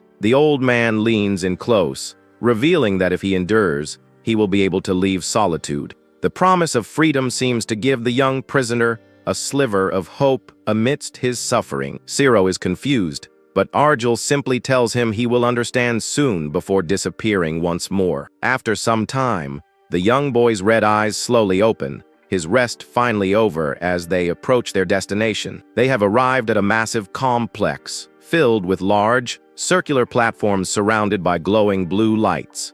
Anton notices his master is awake and offers him some freshly prepared food, which the youth gladly accepts. Wearing a surprisingly cute pink apron, the large bear adds the final touches to the meal he is cooking. The boy quickly finishes the delicious looking stew, leaving the bowl completely empty in just a few moments. He compliments Anton's improved cooking skills, and the bear proudly explains that he practiced. The youth's eyes widen for a second as he notices the cute teddy bear design on his companion's apron. Suddenly, a figure in a guard's uniform approaches them, interrupting their quiet meal. The guard delivers a message from the prison warden, summoning Lord Arjel to a meeting inside the arena. Anton is not surprised, thinking to himself that events are unfolding exactly as his master had predicted. The youth agrees, stating he had business there anyway, and tells the guard to lead the way. The two companions follow the guard, walking silently toward the massive, glowing arena structures. Meanwhile, inside a VIP room, a guard is sent flying through a wall in a blast of splintered wood. A man with long white hair and monstrous hands stands amidst the wreckage, questioning this welcome. A terrified guard finds it ridiculous that a prisoner is complaining about the level of hospitality. The imposing figure ignores the guard's comment and sternly demands to see the prison warden. This is the lycanthrope king Talahar, who is also revealed to be Ciro's father. The two companions follow the guard down a hallway to a large metal door. The officer then looks at the young man and remarks that he used to be just a boy, but has grown quite a bit. This is Talman, a Class 7 arena official, and he says the boy looks more imposing now. The possessed young man retorts that he's over 50 years old and asks them to stop treating him like a child. Anton realizes the guard noticed the possession, but is acting normally, thinking they're close. Talman explains that he didn't need a guide, but couldn't let the old man go alone, so he tagged along. At that moment, he stops and informs them that this is as far as he can go. The guard then reveals that the guest inside came only to check on the merchandise. The young man thinks it's a good thing the old man is in control, because this way, no one will be able to lay a finger on him. He then tells Anton to wait there as well, and his loyal companion immediately agrees. With that, the young man steps onto a platform alone, which begins to rise as the other two watch. Seen from above, the boy looks tiny as he ascends to meet the person waiting for him. The platform finally reaches a huge, luxurious hall with a long green carpet down the center. Suddenly, a massive explosion destroys everything, and a person appears amidst the smoke and debris. In the middle of the mess, Bemlio, a Class 9 clerk, appears, pleading with the guest to stop the ruckus. The white-haired man becomes furious upon hearing that the merchandise he wants is on its way. Bemlio tries to explain, saying they only store the merchandise securely and according to the rules. But Talahar scoffs, saying he acts like it's some noble job when he's just doing what he's paid to do. The two face off in the destroyed hall, and the boy's cloak appears, signaling his arrival. He observes the situation from a distance with a cold expression, his red eyes on high alert. The white-haired man looks to the side and calls out Ciro's name with a serious expression. With that, he is shocked to see his son's appearance and the strange energy surrounding him. Furious, he asks what happened, but Bemlio insists they did nothing wrong to the boy. Talahar then points at the boy and questions the strange presence inside his son. Bemlio thinks that, as expected of the Beast King, he can sense things beyond the physical world. The man gets irritated by the word specialist, but the possessed young man says there seems to be a misunderstanding. At this, the king of the lycanthropes suggests they talk to resolve the situation at hand. However, instead of talking, he attacks with full force, shattering the hall floor into 1,000 pieces. He closes in and orders the entity to get out of the boy's body now, before he ends him right then and there. With a swift move, the white-haired man grabs the young man by the cloak and lifts him into the air. The young man comments on the power balance, saying Talahar could crush him with a single finger. Suddenly, the boy's hand transforms into that of a werewolf and grips his opponent's arm tightly. The old man says the boy's body is very interesting and can do incredible things just like his own. In that moment, the young man fully transforms into a giant, muscular werewolf in front of Talahar. The king of the lycanthropes is shocked and wonders how this is even possible. He knows that lycanthropes need to be around 40 years old and undergo rituals to transform like that. Since Ciro is just a teenager, he doesn't understand how the boy managed to pull off such a great feat. The man asks what he is, and the werewolf says that what's important is that his son is safe and has evolved. Talahar gets annoyed by the arrogance, and the werewolf says they need to have a deep conversation about everything. The two then face each other with intense stares, preparing themselves. Talahar finds himself in a dark void and realizes he's in a mental world as Argel's voice confirms it. Then Argel's true form appears, an old man in a prisoner's uniform, and Talahar wonders if it's really him.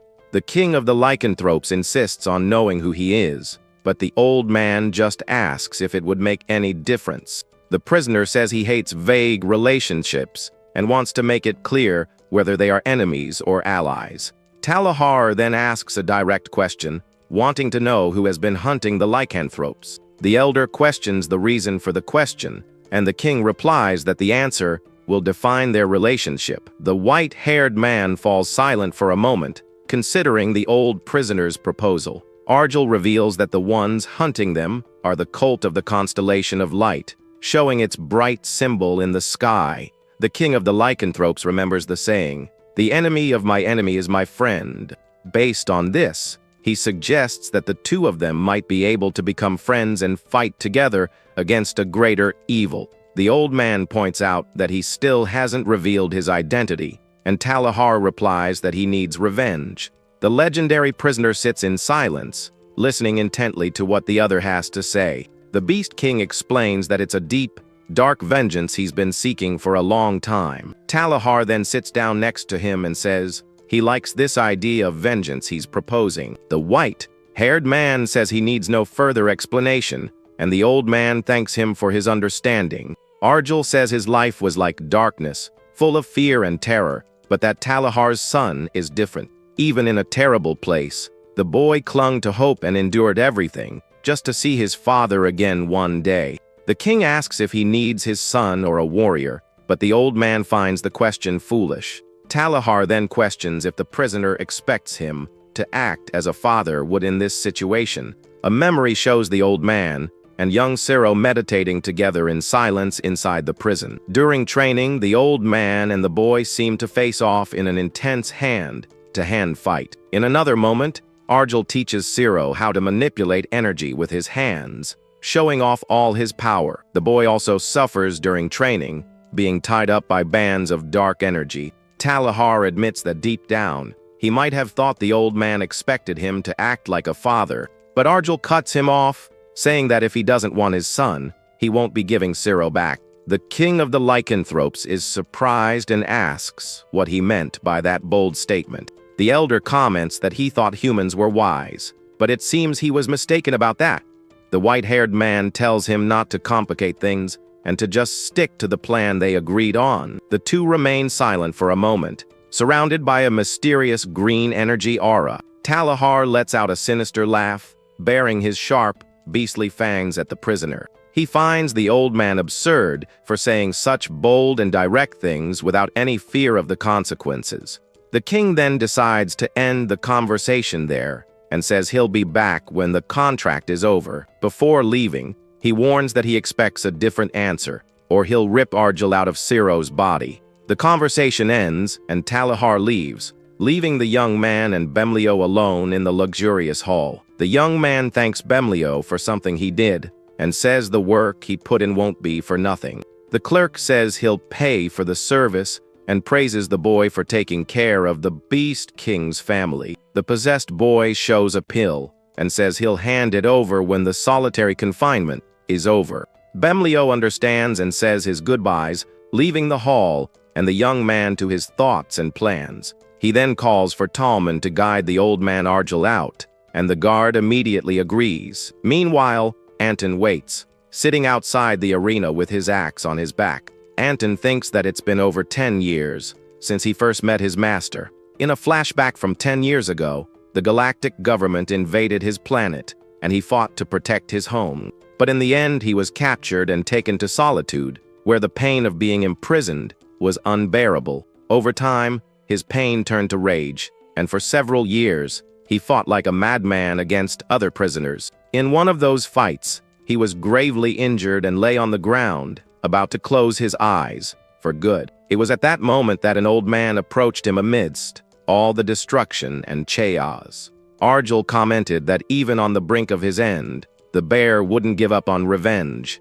and he liked that. The legendary prisoner then extended his hand and offered him a deal to change his fate. With a touch to the bear's head, he promised he would show him what it felt like to see hope fulfilled. Back in the present, Anton reflects on this powerful memory while waiting for his master. He thinks the memory was a bit too sentimental and tries to push the thoughts away. Suddenly, the bear senses something strange and goes on alert for what's coming down the hall. A cold sensation and a bluish aura appear, indicating that someone powerful is approaching. A mysterious woman in a short skirt, with a sword on her back, walks toward him. She has long white hair and an icy aura enveloping her, showing she's no ordinary person. This is Alizea, a Class 6 prisoner, and she says he offered his soul to her master. The woman asks if he's the champion of G class, but he tells her not to talk like she knows everything. He says she doesn't understand their relationship, and she finds his confidence interesting, but lets it slide. Anton then starts to laugh, amused by the confident attitude of this mysterious woman. Alizea cuts the conversation short and asks how he managed to get into this restricted area. Anton retorts that he's not just anyone, as it was his master who personally brought him here. At this, the woman is surprised by the revelation and wonders if their master really brought him.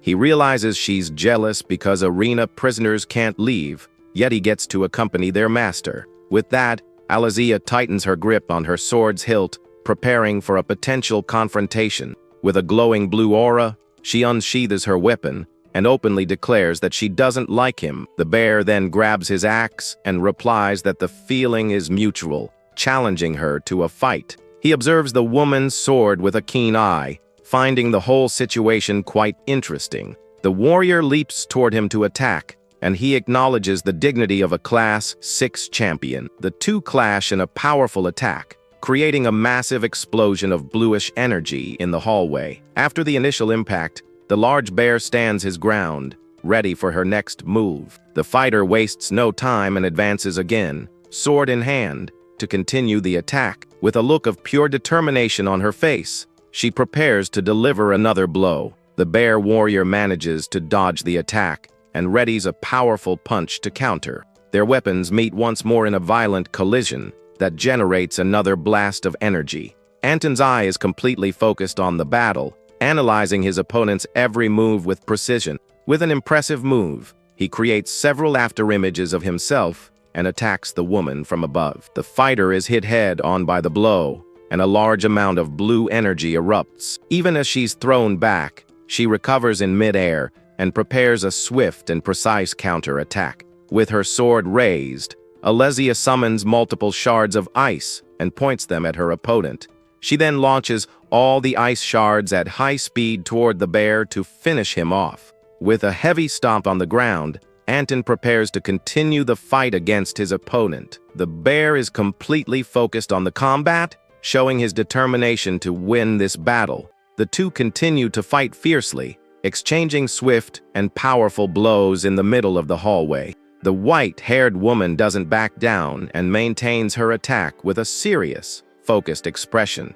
She launches herself into the air, preparing a downward strike with all her might. The bear warrior admits she's faster and flashier, but decides the warm-up is over. With that, he activates his earth attribute, and multiple arms sprout from his body to fight. The fighter remembers the rumors about a prisoner who wields multiple weapons. The master of arms, Anton, now with 4 arms and several weapons, says it's his turn to attack with everything he's got. He then leaps toward her, weapons in hand, ready to deliver a powerful blow. With a fierce look, he bares his teeth and prepares to show his true strength. Alizea watches her opponent's attack approach with a sharp, calculating gaze. Suddenly, a voice orders them to stop, and tentacles of dark energy emerge and restrain them both. The possessed young man appears, his red eyes glowing, and commands them to stop fighting now. The tentacles tighten around them, preventing them from continuing the battle that was underway. The young man approaches and says Tallman warned them not to cause trouble, and he doesn't want them to fight. Anton apologizes, saying the woman attacked him first, and she defends herself, saying it was just a warning. Argel questions why they are fighting since they are both his friends, but they don't seem to agree. Alizea comments that her master hasn't changed a bit and still has the same attitude as always. The old man says Alice came to visit but didn't call him master, which clearly annoys Alizea. The young man comments that it's been a while since they last saw each other in person. With a confident smile, Alizea introduces herself to her master, who now possesses the young man's body. Overjoyed, she says it's been a long time and asks how he's been since they last met. He says he heard she became an arena champion, but questions what she's doing here, so far from her post. The woman replies that she heard her master was here and made a deal with Tallman to be able to see him. He warns her not to take risks just to see him, but she says she's never lost a fight. Anton remarks that the master was a Class 1 prisoner, and that his own low rank is irrelevant. Suddenly, Tallman interrupts them and tells the old man to leave, but the possessed boy refuses the order. He then invites the two to come with him, as he wants to show them something and introduce them to some people. In a control room, Tallman watches the three walk away on camera and complains about Alicia. The guard says she promised a quick meeting, but this was turning out differently than planned. The young man leads them to a nuclear power plant where all of Solitude's electricity is generated. The place is impressive, and he says that anyone who comes to the arena should see this place at least once. Next, they go to a water purification center where seawater is turned into drinking water. The possessed young man says the next place has something very interesting and tells the bear to stay close. Behind laser grids, various strange and terrifying monsters watch them pass by. There are creatures of all shapes and sizes, from giant lizards to beings with multiple eyes. Anton realizes it's a breeding facility and that it looks like a monster zoo. Argel explains that this is where all the monsters captured during the liberation are kept, and the government allows it. They arrive at a door, and the young man identifies himself as Argel, and someone replies that he's right on time. They enter a laboratory filled with tanks containing strange creatures being kept in capsules. A woman in a lab coat and sandals approaches and says she was just about to contact them. She thanks them for coming and asks if the other people there can also hear what she has to say.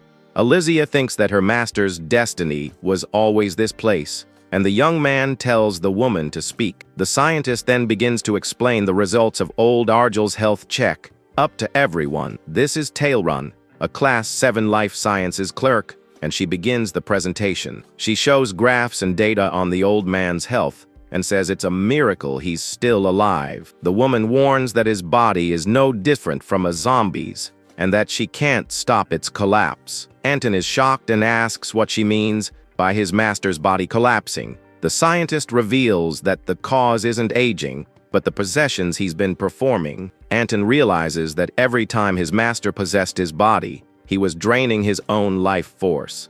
Desperate, he asks if there's a way to restore his master's body and save him. Tailrun says there is a pill that can stop the collapse and sustain his life somehow. She then asks the possessed young man if he got the medicine, and he says Bemlio will give it to him. The bear wants to know how to get this pill, but the woman reveals that the materials cost as much as an entire planet. He is shocked by the absurd price, but Alicia confirms that what the scientist said is true.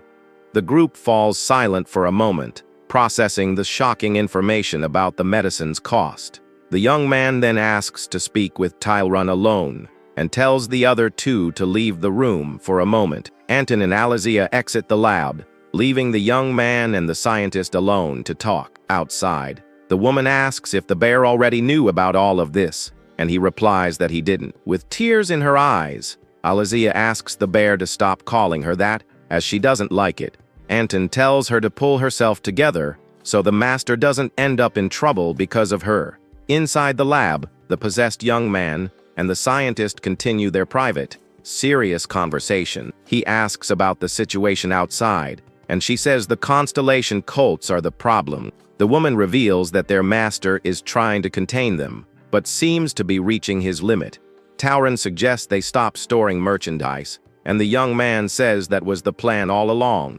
He doesn't like the idea of the medicine being free, because he knows a businessman never gives anything away for free. Argel understands that accepting something for free from that man means putting himself in his hands. The old man in the boy's body refuses the free medicine, and the scientist finds his stubbornness amusing. The woman then reveals that Alicia's market value has skyrocketed lately. Most of the money she earns is to buy the medicine, and she's already managed to get 2 pills. If a Class 6 champion were to become merchandise, she'd be sold to the wealthy across the universe. With that, she could escape Solitude, but she chooses to stay here in prison for one single reason. She does all of this just for him, her beloved master who saved her and trained her to be strong. The old man says it's unnecessary, but the scientist comments that Alizia would be disappointed to hear that. Run then reveals the truth she couldn't say in front of the other prisoners. The time the medicine can sustain him is running out, and he'll have no way to stay alive. The possessed young man says he already sensed it and thanks her for the warning, but says he'll handle the situation. He just wants to know how much time he has left so he can prepare for what's to come. With a smile on her face, the scientist reveals that he only has 6 months to live. With a red aura surrounding him, the scientist wonders if his spirit will overcome his body and endure for the 2-year goal. After chatting with the scientist, the trio leaves the lab, with the bear lugging the young guy's body around like a sack of potatoes. The old man, currently piloting the kid's body, says they need to head back and asks them to take good care of his original vessel. Alizia goes quiet for a second, looking like she's deep in thought, processing the craziness that just went down and figuring out her next move. Then she drops a bombshell declaring she's gonna challenge the Class 7 title, and Anton is totally floored by her guts. The bear asks how to get the medicine, and the answer is that the materials cost about as much as a whole planet. He's stunned by the insane price tag, but the warrior confirms that the scientist wasn't pulling his leg. It's the truth. The possessed kid turns around and asks if she's really risking her neck just for a payday. She claims she's also eyeing that Class 7 spot and won't lose, but he warns her she won't walk away without a scratch. Alizia stares him down with pure determination, and the kid realizes she's too stubborn to quit even if he begged her. Then she throws down the gauntlet, telling him that when she returns to the arena, he better be a Class 7 champion too. With that, the deal is sealed, and they turn to leave while the warrior bows in farewell. Watching them walk away, the girl promises herself she'll protect her master no matter the cost. 6 days fly by, and we see Anton and the kid standing in front of a massive red door in solitary confinement. Right then, the door creaks open, revealing a barefoot prisoner dragging shackles on his ankles. It's old man Arjul in his original body, stepping out of the cell with an aura so intense you could cut it with a knife. Anton greets him, and the master says it was just a leisurely stroll in another body, no sweat at all. Meanwhile, the blonde kid, who was out cold on the floor, finally seems to be rebooting.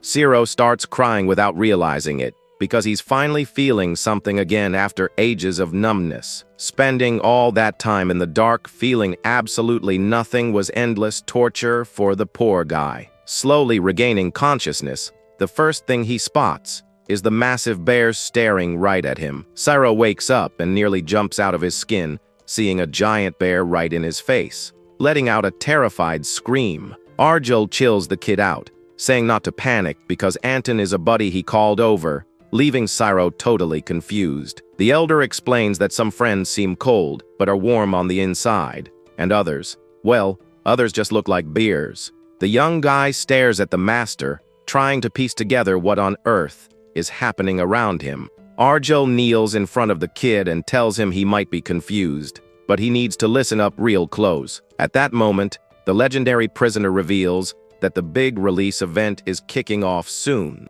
He explains it's a system, kinda like the summoning and release stuff the kid has dealt with before. The old man advises him to stay sharp to survive, moving only during the day and never at night. Ciro stays quiet for a sec, recalling that the master had mentioned something like this before. In his head, he replays the moment the elder talked about it and wonders what the heck it all meant. Suddenly, a new figure approaches and greets the prisoner, calling him Master. The white-haired man acknowledges the visitor, saying, "You made it," while young Ciro is still lost in the sauce. The figure steps out, revealing himself as a goblin-like creature who introduces himself as Jacob. Jacob says he was sent by Bemlio and shows off the medicine he snagged. 3 pills in total. He congratulates the master on finishing Solitary and warns that the release starts in exactly 1 hour. The old man grabs one of the pills while watching the little messenger skedaddle. Without hesitating, the legendary prisoner pops the little tablet into his mouth. As soon as he swallows it, a powerful purple aura explodes from his body, showing the meds kicking in. He clenches his fist, feeling the new strength coursing through his veins as energy continues to radiate. Anton asks what his master is thinking, and he replies that this is the very last of the stash. Anton asks why he can't relax without wrecking his body, but the elder says that's a tough ask in Solitude. The bear suggests they focus on the release and promises he'll find his master wherever he lands. Then he nervously corrects himself, saying he needs to gather some honey first before heading out. Trying to make excuses, he asks if the master likes honey too, and Argel notes that the bear is a terrible liar. After the small talk, the three stand in silence, waiting for the release event to begin. Then the legendary prisoner clenches his fists and, with a serious and confident look, declares he's ready. The master says he's going to eliminate the elements threatening his children, while Anton tells Zero to remember those words. Unlike the past, where he was passive and avoided fights, the fugitive life is finally over. Taking down his enemies one by one is going to be a pretty interesting hobby for him from now on. Suddenly, an intense red light wraps around the trio, signaling the release process has officially started. Zero looks up, totally spooked and confused by the flashing red lights all around him. Eyes wide open, he wonders what's happening as he gets beamed up to another location. He feels the sunlight stinging his skin a bit and realizes he's not in the prison anymore. The sound of leaves rustling in the wind echoes everywhere, confirming he's smack in the middle of a forest. The kid finds himself completely alone in a dense, unknown jungle, not having a clue what to do. The prison on planet Krazeman doesn't just lock people up, it has a whole continent dedicated to releasing them. Prisoners are let loose on this continent for 1 month and have to fight tooth and nail to survive. The release system was created with a single goal: to make the prisoners' lives a living nightmare. If the prison hallways had ghosts, out here there are natives ready to jump you. Zero goes on high alert when he sees something rushing toward him. Suddenly, Zero gets jumped by natives and, without missing a beat, prepares to counter the sneak attack. He unleashes a massive burst of green energy, hitting the enemies with incredible force. Even using his attribute, he gets tagged and can't dodge, wondering where that hot power came from. The kid realizes he's dealing with fire attribute users as an explosion goes off. Deciding to stop overthinking, he bares his teeth in anger. The number 4 on his back is revealed, and he decides to laser focus on the enemy in front of him. Surrounded by a green aura, the young prisoner gets ready to fight with everything he's got. Thus, Zero, the lycanthrope prisoner of Class 4, prepares to show off his true power. Elsewhere, a beam of red light shines in the middle of a valley, acting like a beacon. A man runs desperately toward the red light through the dense forest. He's running scared because a pack of other prisoners is chasing him relentlessly. The fugitive looks back in terror, knowing that if he gets caught, it's curtains for him. A crowd of prisoners keeps up the chase, showing they aren't giving up anytime soon. The leader of the group yells for him to accept his fate and stop running away. He claims the guy's choice will save the lives of many other prisoners, but the fugitive refuses to stop because he knows getting caught means losing his life instantly. Desperate and sweating bullets, he wonders why he's stuck in this terrible situation. With no other option, he activates his light attribute, prepping a powerful counterattack. The man creates a chain of photons and hurls it at his pursuers. The attack smacks one of the men, knocking him to the ground. The chasers yell for the man to stop fighting and just accept his end without any more fuss. Then the fugitive switches it up, activating his dark attribute to create shadow armor for defense. Shadowy energy wraps completely around him as he braces for the incoming attacks.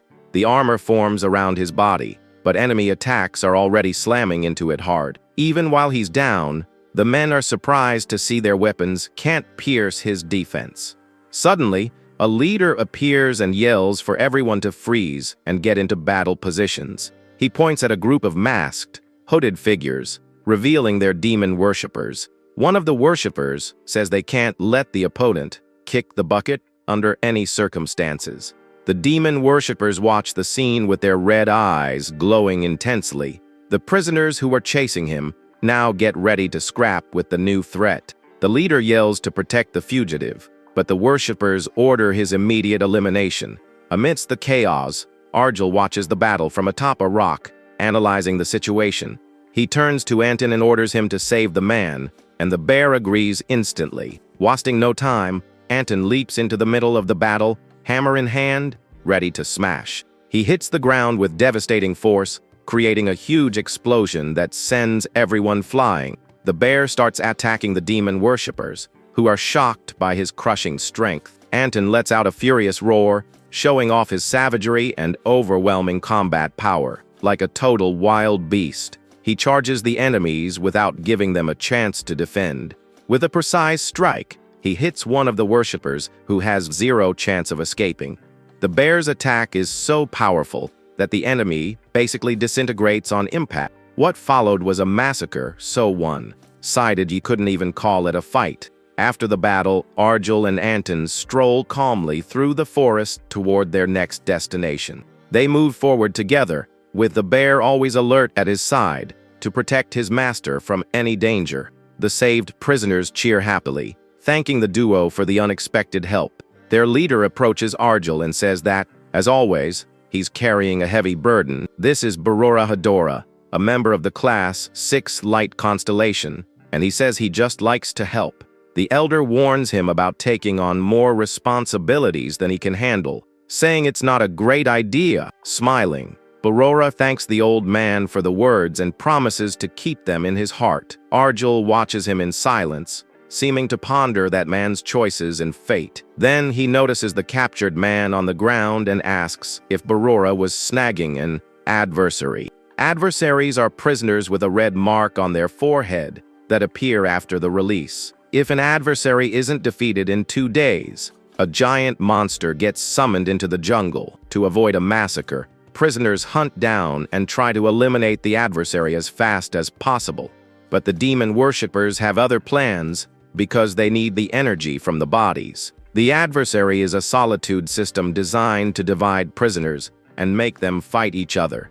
This creates 2 sides, those who want to eliminate the adversary and those who want to protect him. Arjul and Anton leave the scene, putting the chaos behind them as they continue their journey. Anton asks if Barora is an acquaintance of his master, and he confirms it.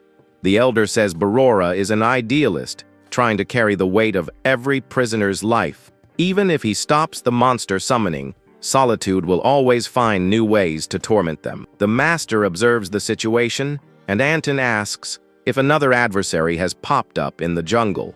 They look at a pillar of red light in the distance, and the elder confirms there's no doubt about it. While running, Arjul asks Anton if he's ever been an adversary, and the bear replies he was, twice. He explains that the monster's strength is proportional to the adversary's class, and that a giant monster hunted him. The bear says he's not ashamed of surviving as an adversary back then. The master fully agrees with the words of his faithful battle companion. Anton then asks if the elder has ever been an adversary, and he says yes, but today he's worried. The bear gets anxious at his master's words, and the old man seems to confirm his suspicions. At that moment, they pick up the pace, running as fast as they can toward the red signal. When they get there, they find Ciro, who calls out to them, surprised to see them. Anton is shocked and starts sweating bullets, realizing the terrible mess the kid is in. The boy points to his own face and says something weird appeared as a red mark glows. The legendary prisoner stares him with a dead serious look, confirming what he already suspected. With the red mark on his face, it's clear that young Ciro has become the jungle's new adversary.